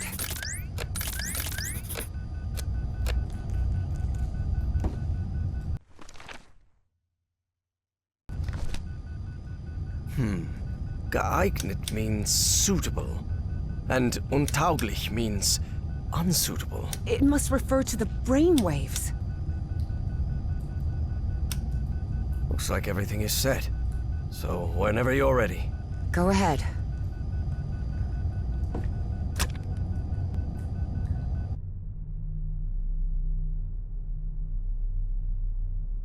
Evie found herself in the literal blink of an eye in a completely different place. And it would happen to her more than once that day. As she tried to figure out what was happening, a strange but familiar voice startled her. Evie. Velkonul. Na cartoon. Vekra. I have been waiting for you for millions of years, it said. Are you? I am the great engineer of Nakotis. After so much trouble, Evie was finally before the great engineer. It was her one chance to ask everything she needed to know. I need answers. What do you want from me? What do you want me to do? Everything is set. You must close the loop. Close the loop? What are you talking about? Take my ship. Travel to Nakotis, the Nakotis of your time. Stop, Bowen. My race will be saved. Why me? Why did you choose me? It wasn't me. It was Dr. West who chose you. What? But what am I supposed to do? I'm just... You can close the loop. You must close the loop. Do you want me to... Is there any way I can set you free? You will do it when you close the loop. Or maybe you did it when you closed the loop. The complex Yithian language made no distinction between verb tenses. Therefore, that sentence could be understood as an instruction given in the past, present, and future alike. I can understand your language. How is that possible? Your mind in my body. My mind in your body. How is... When did that happen?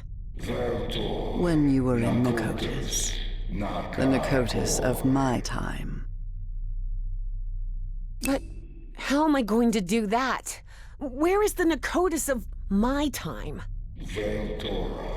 You need to remember its location. Remember. Remember it? How? Vekra Everard Korveltur.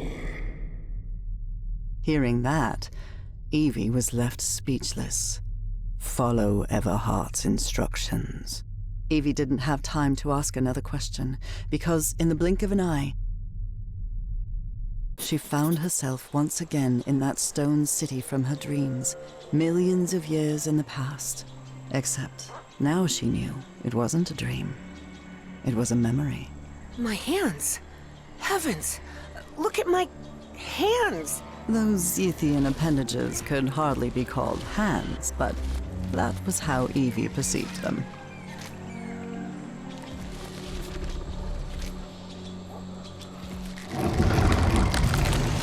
I can't believe I couldn't remember this amazing view of the towers of Nakotis.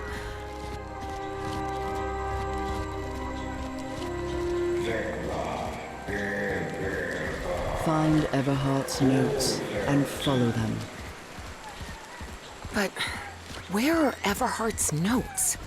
Where can I find... I always thought my dreams didn't take place here on Earth, but Now I understand that this is how Earth used to be. Look at how tiny that Dimetrodon looks now.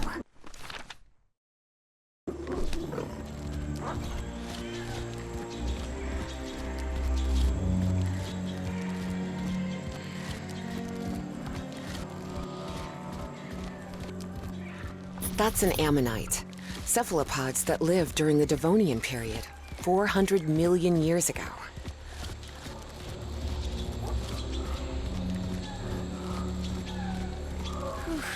These ceilings sure are high. Evie suddenly remembered the colossal corridors and massive stone slabs of the great library of Nicotis. What is this thing? I remember it. Whoa! My goodness! That seems to be a mammoth. Late Pliocene. 2.5 million years ago.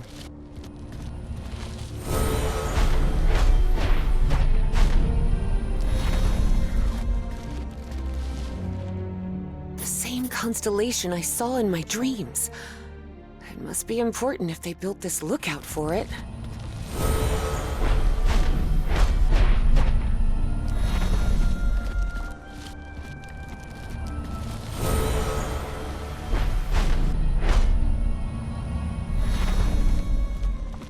I remember this. I went to the Great Library every day.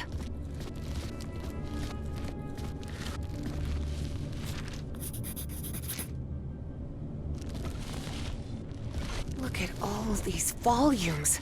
All that knowledge. I wish I could come back. This mural doesn't look like decoration, but I'm not sure what it represents. Wow.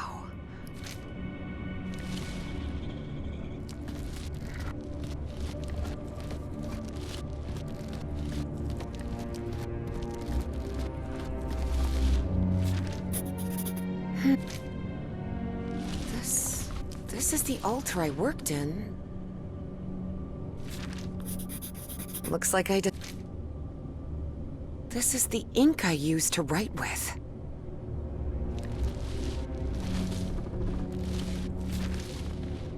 I don't understand this.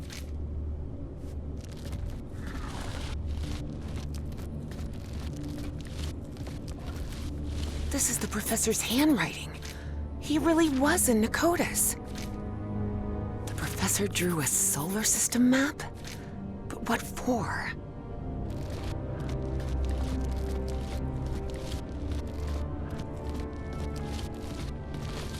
Looks like a Roman imperial sword.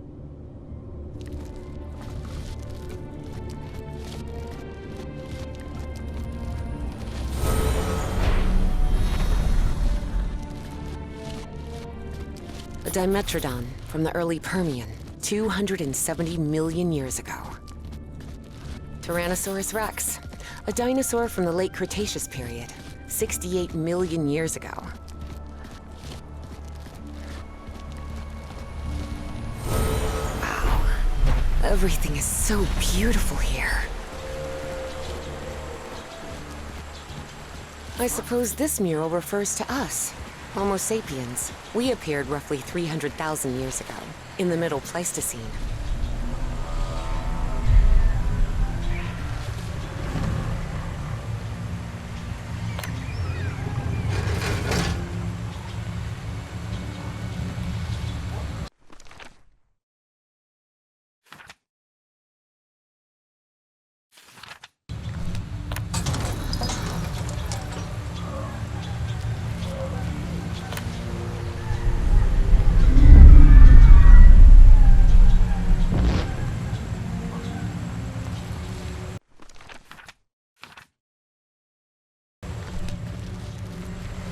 Yes! This is the constellation I've been looking for!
89345. Yes, I remember now. Those were the coordinates.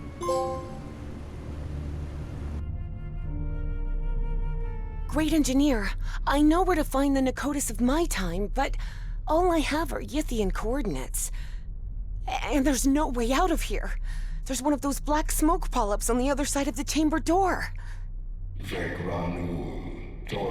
Take my vessel. What? The vessel? You mean the spaceship? Evie's heart skipped a beat.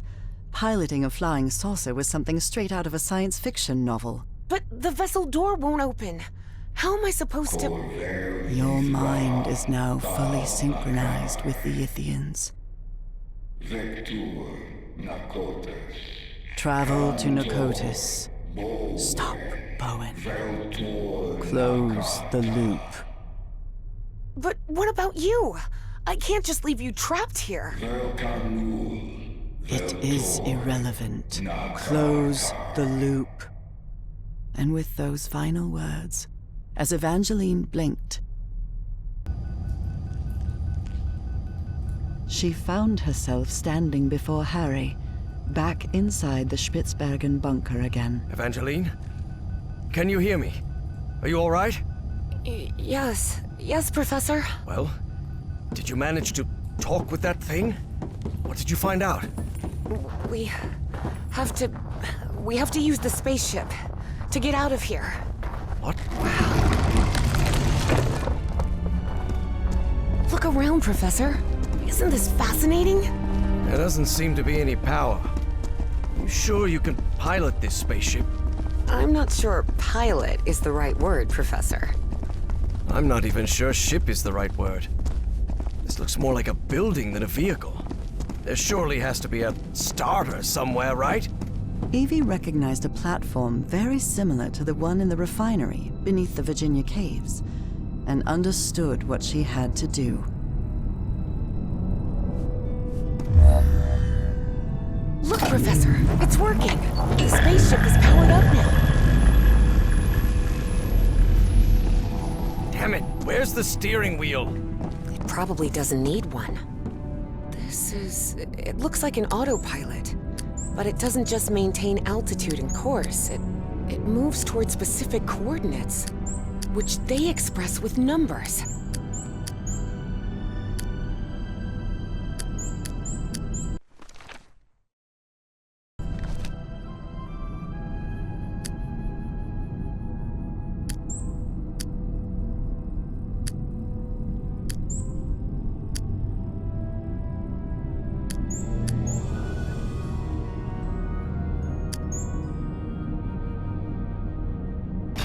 I've got it.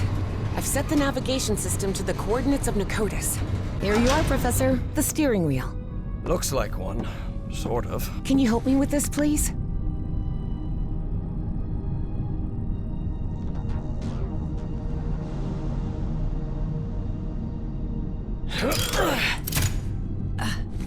Buckle up, Professor. Hey, whoa! Whoa! Professor, better find something to hang on to. Hey, it's moving! Look, it's breaking the ice! So where are we headed? To Nakotis, or what's left of it. Those dreams you had about that place? They weren't dreams. You were there, millions of years ago. Millions of years ago? What are you talking about? The great race of Yith can transfer its mind to the past, present, or future. At some point, they exchanged minds with you. Good heavens. Can you imagine what that must be like? To move freely I through... can imagine what the Nazis would have done if they'd gained that power. And don't forget, that Stahl fella still is among Bowen's gang of kooks. I'm not sure which I hate more, kooks or Nazis. In any case, I don't think anyone should meddle with that knowledge. As I've told you before, there are things we shouldn't... Evangeline, can you hear me? Evangeline? Oh, for heaven's sake, what's happening to you now? Time and space? Evangeline found herself in an unfamiliar place in an instant.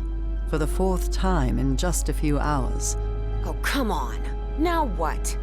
What's going on? The difference was that this place didn't look like a narcotic construction at all. Nor was she inside the body of an alien creature. It just looked like the future. Why am I connected to this machine? And is this... This isn't my body. Where am I? Evie jolted in shock. If she was in this body, then who was with Harry on the spaceship to Narcotis?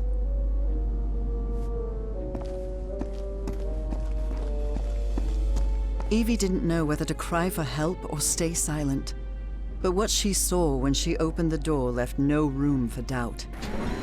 Oh no. That's Caleb Bowen. So Bowen had gotten his way after all.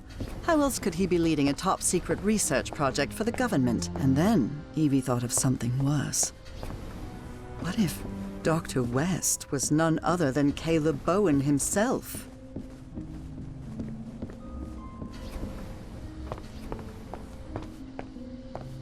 Some things never change. Even in the future, folks keep goofing off at work. Huh. This device...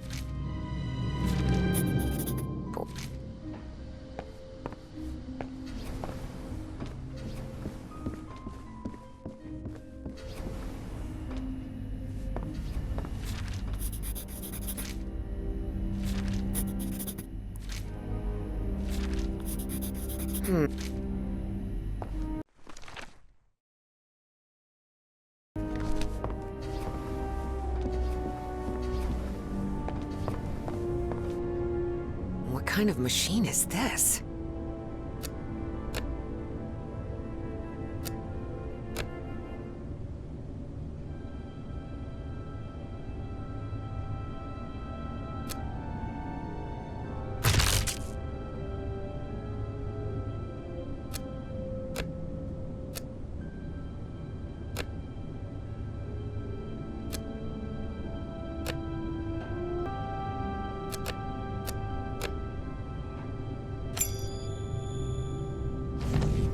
Yes, I did it! That mind-swapping device seems to be powered on again. I hope this works.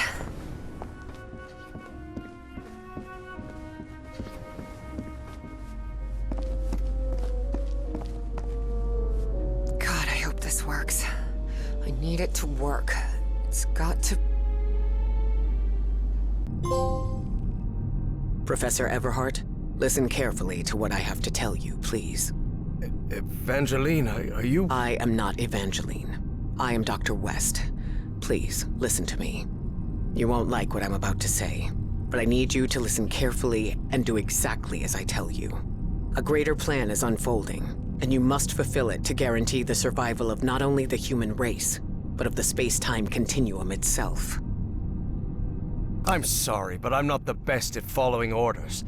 I don't exactly get along with quacks like me? Yes. I've heard that before. Who the hell is this Dr. West? And how could he know what I was going to say? Harry thought. Listen to me, please. You will reach the ruins of Narcotis, and you will find Caleb Bowen. Don't worry, you will stop him. That is certainly a relief. I wouldn't want to live in a world where Bowen... I'm not finished. There is a price to pay for Bowen's defeat, and that is Evangeline's life. What? You can't be serious. I am. Evangeline has to sacrifice herself, Professor. It's the only way to stop Bowen and preserve the space-time continuum. No chance, Harry thought. But he couldn't help wondering, if Dr. West really did know the future, could he actually be telling the truth? Forget it. I won't let that girl die. Then you'll be condemning us all to oblivion, causing Bowen's triumph and the collapse of the space-time continuum. There's no more time. But remember what I said. Evangeline must sacrifice herself. Harry considered answering, but found nothing to say. Arguing with someone who could see the future was pointless. I know you will do the right thing, Professor Everhart. After all, we've been through this before. Work, damn it! I made it. I'm back. Professor, what happened? Evangeline? Are you here with me? Yes, it's me. I'm back. What happened to you? Where did you... I was in the future, I believe. But what happened here? Someone pushed me out of my own body, Professor. Who was it? Harry hesitated before answering. He knew his words might change what was about to happen. Dr. West took over your body. What? What for? What did he say? For a brief instant, Harry thought of telling Evie about the sacrifice. But then he decided against it. That would only trouble her. And after all, Harry had already made up his mind. Or had he? He said we're going to stop Bowen. We're going to make it. Really? I don't know. Let's take that with a grain of salt for now. I need to tell you something. I don't know if this Dr. West can be trusted. I'm not sure, but I think he works, or worked, with Bowen. Was that true? If it was, that changed everything. Harry had to tell Evie the truth, right now. Evangeline, listen. Professor, look! The ship's slowing down! We're descending! This looks like... The Pacific Ocean. Nakotis is somewhere in the Pacific? Looks like it. Hold on, Professor. I think we're about to land.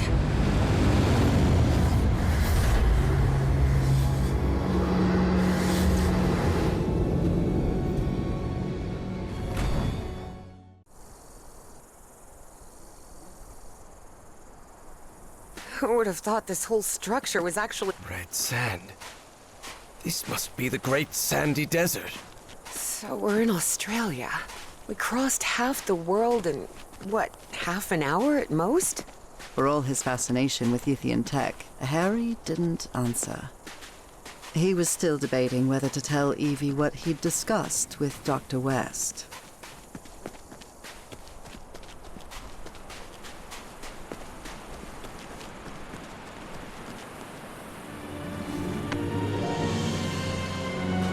Here we are. This is Nakotis. Wow.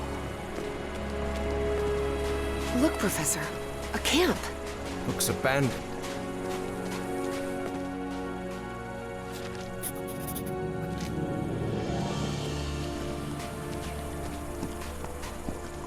I'll stay here, Professor. Let me know if you find anything.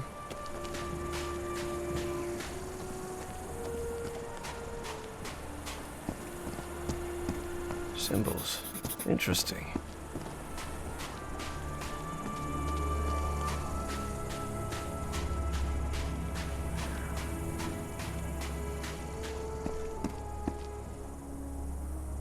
Well, look at that. Ever since he got some black ooze on him back at Harry's house, Eugene Kingsley's health had collapsed, and he died not long after reaching Australia. Does this manipulate the shape?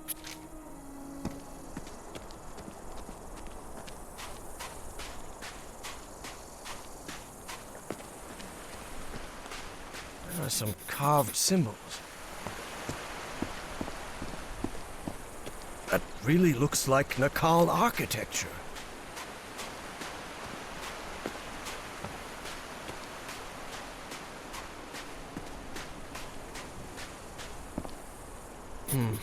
These symbols must mean something.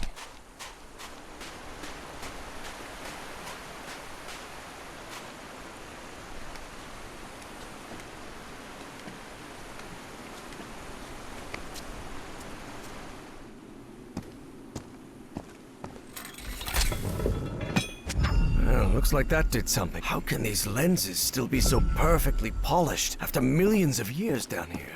Ythian technology never ceased to fascinate Harry.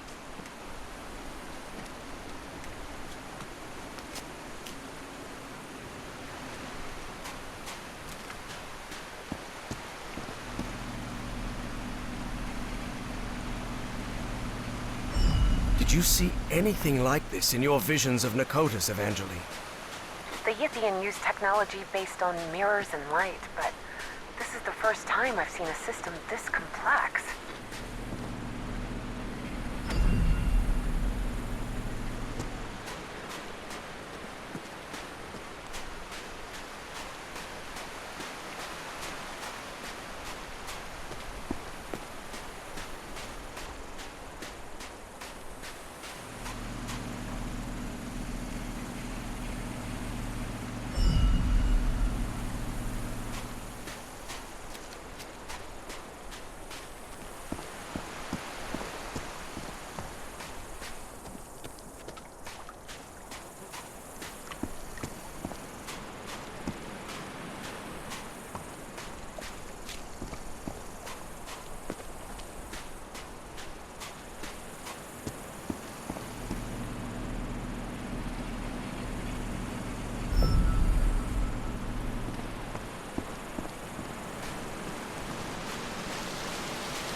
spheres are moving.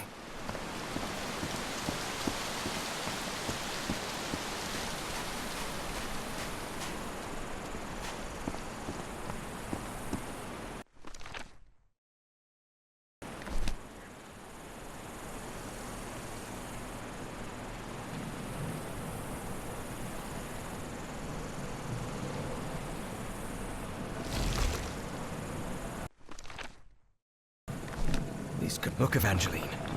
I can rotate the shapes using these controls.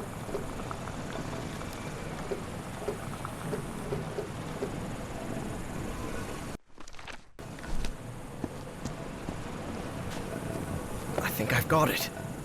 Sort of.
It wasn't the first time Harry had stepped onto a stone platform lifted by black ooze, and it still unsettled him.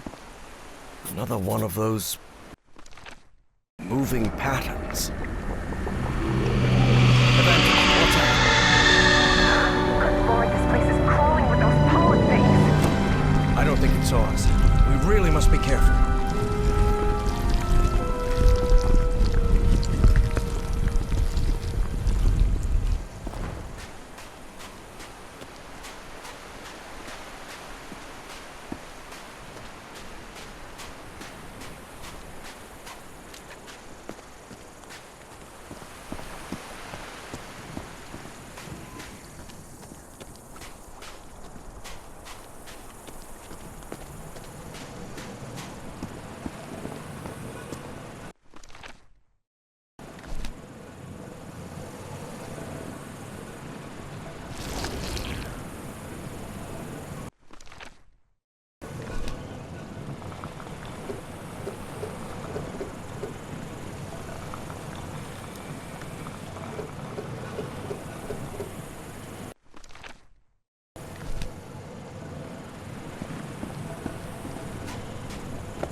Right.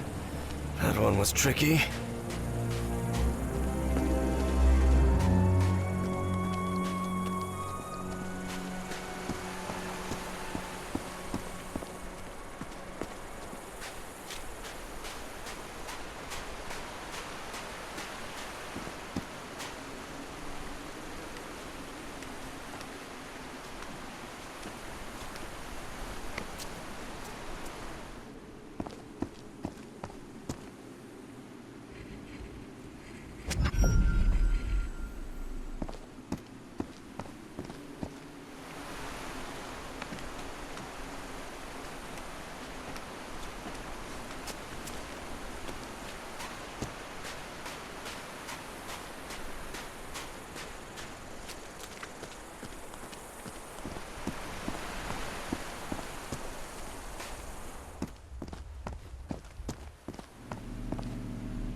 Good. I hope this is the last pattern.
happened here? Looks like they ran into those smoke things.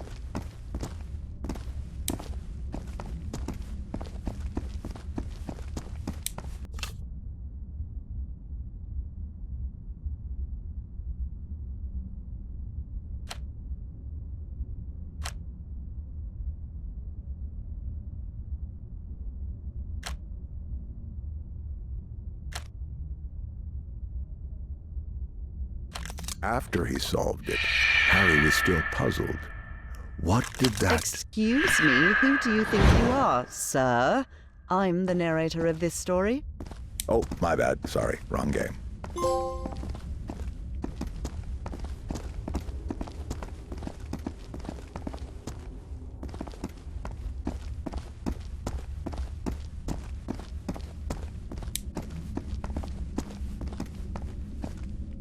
What is this? It's the book. More of those footprints.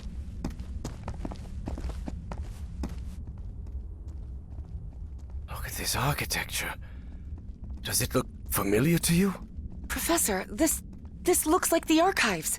The great library from my memories, but back then it was full of life.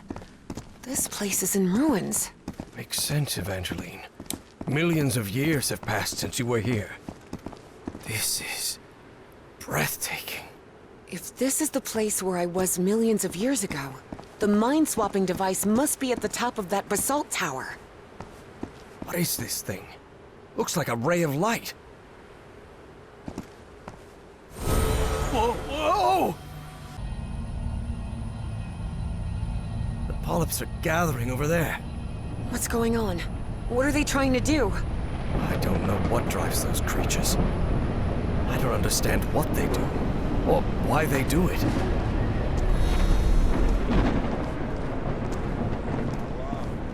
Professor, do you hear some kind of chanting? Yes, and I believe I recognize the one chanting. I don't like this.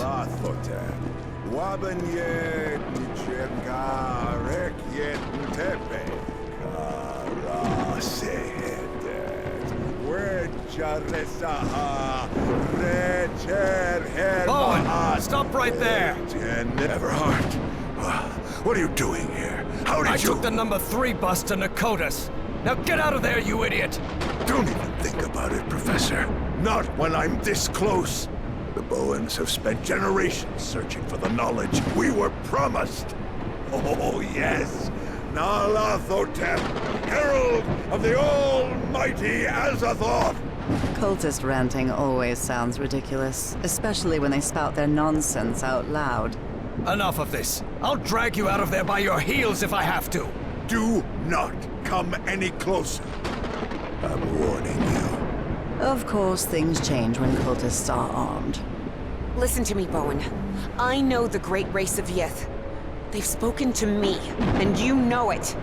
Look around you. Those black polyps wiped out your entire cult. And you're next. You have nothing to gain, do you hear me? I've convinced him, Evie thought. I actually convinced that stubborn old fool. I can't believe it. You think you're gonna stop me with your empty talk, girl? I've no time for your foolishness. The Black Pharaoh awaits. Ugh, figures, Evie thought. And when Bowen powered up the mind-swapping device, she realized she'd have to do something, and fast. Professor, if he activates the mind-swapping device, we're finished! Harry was out of time. He had to make a decision.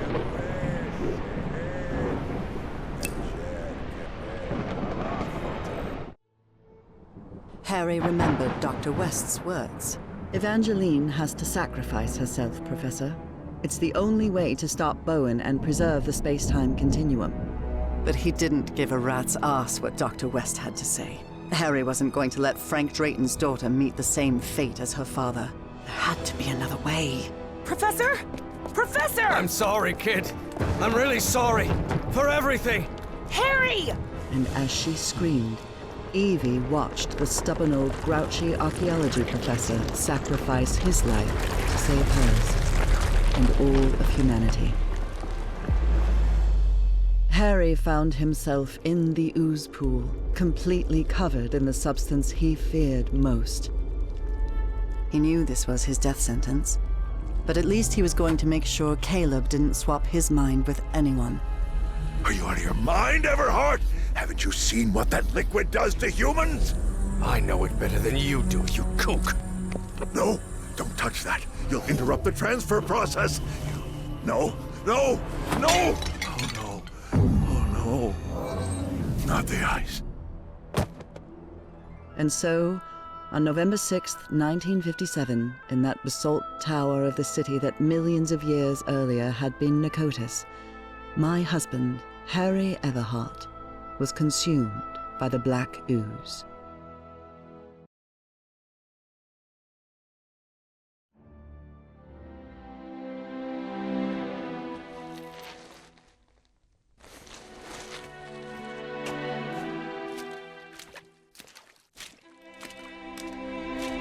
Upon waking in that infinite ocean of blackness, Harry thought that he had died.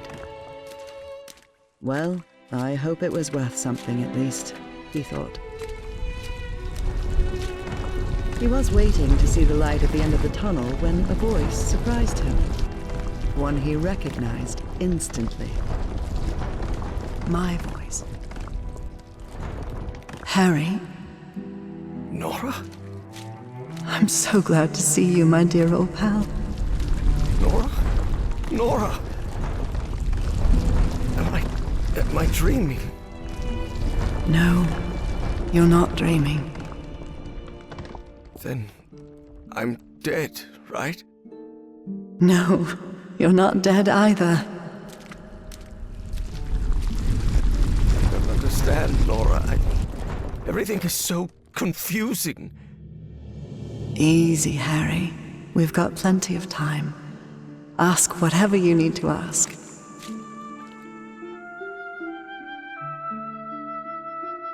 Where am I? Where are we?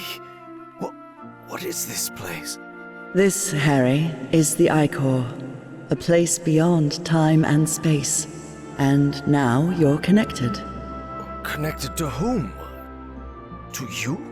To the Elder God. Both of us are. How is it possible that I didn't die? I'm covered in that black ooze. The blood of the Elder God does not harm those who are connected to him. That's why it didn't harm me on the island. That's why you sent me there, remember? To be who I really was? Now he can't, and won't, hurt you either. Because connected to him is someone who loves you and protects you. And that's me, Harry. Who is, or was, Dr. West? Is it you? No, Harry. I'm just a humble art teacher from Newburyport. Don't worry. Dr. West will be waiting for you when you wake up. What, or who is this Elder God? It's hard to provide a simple answer to such a complicated question, Harry. The Elder God has gone by many names throughout the ages. Amaterasu, Sarens, Kor Yithar, Kailamanu. His judgment is inscrutable, at times even incomprehensible. And in some way, those of us who are part of him are connected, beyond time and space. I don't know, Harry. Maybe the Elder God is simply God. What does the Elder God want? To offer you its gratitude. It's what I've been trying to tell you ever since you and I parted ways. The shadows. That was you? Exactly. But it isn't easy to communicate with someone outside the Ichor. And I'll admit, an oily shadow probably wasn't the sight you were hoping for. And why is the Elder God grateful to me? The Yithians sustained their energy by channeling the Black Ichor. The Ichor is the essence of the Elder God. That process caused him immense pain and suffering, but you've put an end to it. You've given the Great Race another way to transfer their consciousness. And now they live beyond time and space, connected to the Elder God. But Nora, I haven't done anything beyond stopping that kook Bowen. But you will. And at the same time, you've already done it. Nora, I don't think I follow. Harry, it takes a while to understand what beyond time and space means. But you will, my love. Believe me. That means I can't stay here with you, can I? Harry, you're already here with me, my love. We've been together for all eternity. What? But you need to go back to your time now. There's a life waiting for you, an important task you have to carry out, and people who depend on you. Evie will need your help, and you'll only be able to help her if you live a whole life. Will you promise me that? Yes, I promise. And one more thing. Tell Evie Papa is waiting for her at the Benoit house with the whole family. She'll know what it means. I'll tell her. I guess this is goodbye, old pal. For now. I love you so much, Nora. I'm going to miss you terribly. Don't be sad, Harry. It's only a matter of time. A matter of time and space. And remember, I love you too, Harry. Harry, can you hear me? Oh no. You did it, Professor. You saved us all. Don't come any closer, Evangeline. I'm covered in... Do not worry. She is also connected to the Icor, Professor Everhart. Harry couldn't believe his eyes. That was Caleb Bowen in that ridiculous Egyptian costume. Somehow he had survived the consciousness transfer. Bowen? No. What is he doing here? No, Professor. It's not what it looks like. It's... My race is deeply grateful to you both. Harry understood at once who was now occupying Caleb Bowen's body. The loop is in the process of closure. That is optimal. But we must continue working. Process of closure? What are you talking about? Do not worry. What comes next will be far easier. We only need to follow the plan you and I laid out the first time you contacted me. Dr. West. Harry Everhart died at 12:30 on May 6, 1983. Moments after dying, Harry opened his eyes. What happened? Where am I? I'm in Englewood. I'm young again. Good morning, sleepyhead. Nora! Heavens! You're certainly bright-eyed and bushy-tailed today. Maybe I should not let you sleep in so much. Nora! Your hands are... What? What's wrong with my hands? I promise I washed them before making breakfast. But what about your illness? What illness? What are you talking about? I'm healthy as a horse. Hey, don't get used to me bringing you breakfast, okay? I'll be out on the porch. We've got a long day ahead of us. And all the time in the world, old pal.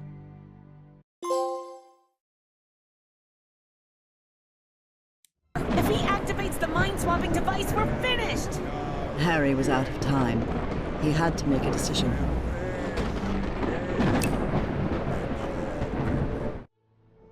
Harry remembered Dr. West's words. Evangeline has to sacrifice herself, Professor. It's the only way to stop Bowen and preserve the space-time continuum. Dr. West had to know what he was talking about. After all, he came from the future. He'd been in touch with the Yithian. He knew what would happen if Harry didn't follow his instructions. Darn it! I have to stop him! You stay here! Harry had learned that sometimes you had to make painful sacrifices. And this was certainly one of them. I'm sorry, kid. I'm really sorry. And without another word, Harry watched the stubborn Miskatonic physics student Evangeline Drayton sacrifice her life to save him and all of humanity. Evie found herself in the ooze pool, completely covered in the substance she feared most. She knew it was her death sentence. But at least she was going to make sure Caleb didn't swap his mind with anyone. Damn brat! What do you think you're doing? Shut your mouth, you weasel! No, don't touch that. You'll interrupt the transfer process. No, no, no! Oh no, oh no. Not the ice. And so, on November 6th, 1957, in that basalt tower of the city that millions of years earlier had been Nicotis, Evangeline Claire Drayton was consumed by black ooze.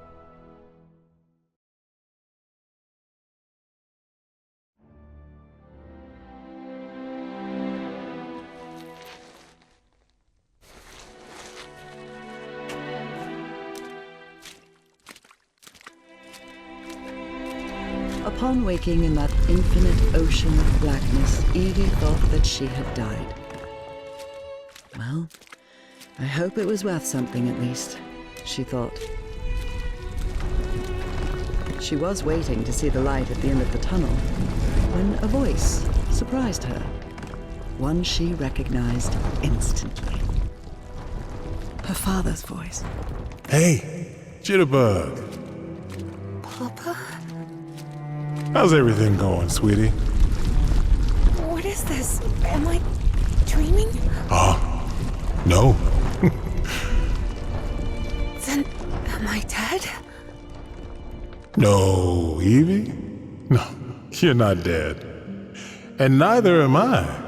Well, not exactly. I don't understand anything, Papa. I have so many questions. Yeah, I know. Easy, sweetheart. We have all the time in the world. What is this place? Where are we? Well, this is the I-Core, kid. The core of the Elder God. The Elder God? What is that? Let's see, I don't know how to explain it. You know, I've never been too good with words, Evie. I know he had many names through the ages, but to me, it's simply the Elder God. His acts are hard to understand sometimes, but in his way, he connects us all beyond time and space. Yeah, but these are just, words. And words do not do him justice. Frank didn't know how to put it into words, but he thought that maybe the Elder God was simply God. Who is Dr. West? Is it you? Me? A doctor? Honey, I'm just a mechanic from Benoit. Then who is it? Do you know?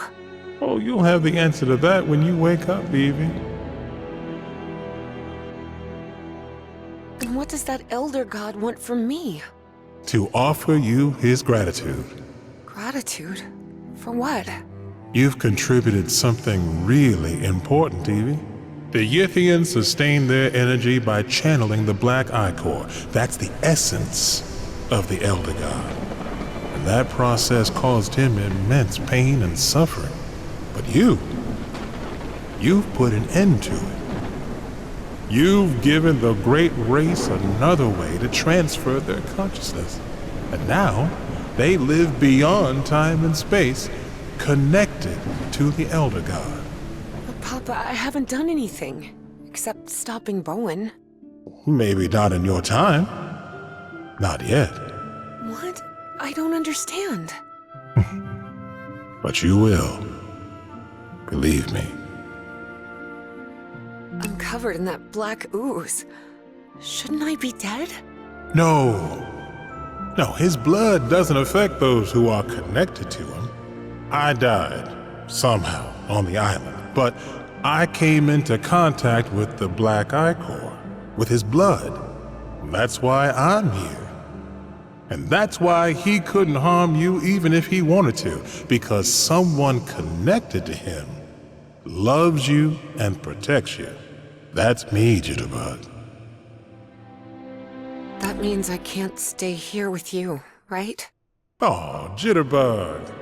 You're already here with me. Our whole family is, even my grandson. What grandsons? You need to go back to your time now. There's a life waiting for you. An important task you have to carry out, and people are depending on you. Harry is going to need your help. You promise me you'll help him? Yes, I promise. Good. Oh, and one more thing. Tell him his wife is waiting for him in Englewood. Don't worry, he'll understand. I will.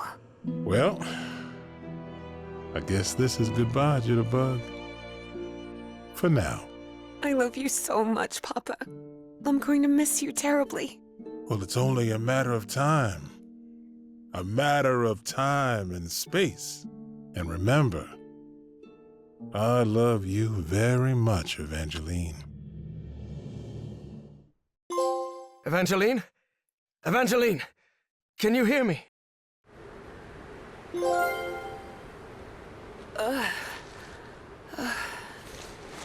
You did it, Evangeline. You saved us all. Don't come any closer, Professor. I'm covered in... Do not worry. He is also connected to the Ichor, Evie. Evangeline couldn't believe her eyes. That was Caleb Bowen in that ridiculous Egyptian costume. Somehow he had survived the consciousness transfer. Bowen! No! What is he doing here? No, Evangeline, it's not what it looks like. It's... My race is deeply grateful to you both. Evie understood at once who was now occupying Caleb Bowen's body. The loop is in the process of closure. That is optimal. But we must continue working. Process of closure? What are you talking about? Do not worry. What comes next will be far easier. We only need to follow the plan you and I laid out the first time you contacted me. Dr. West.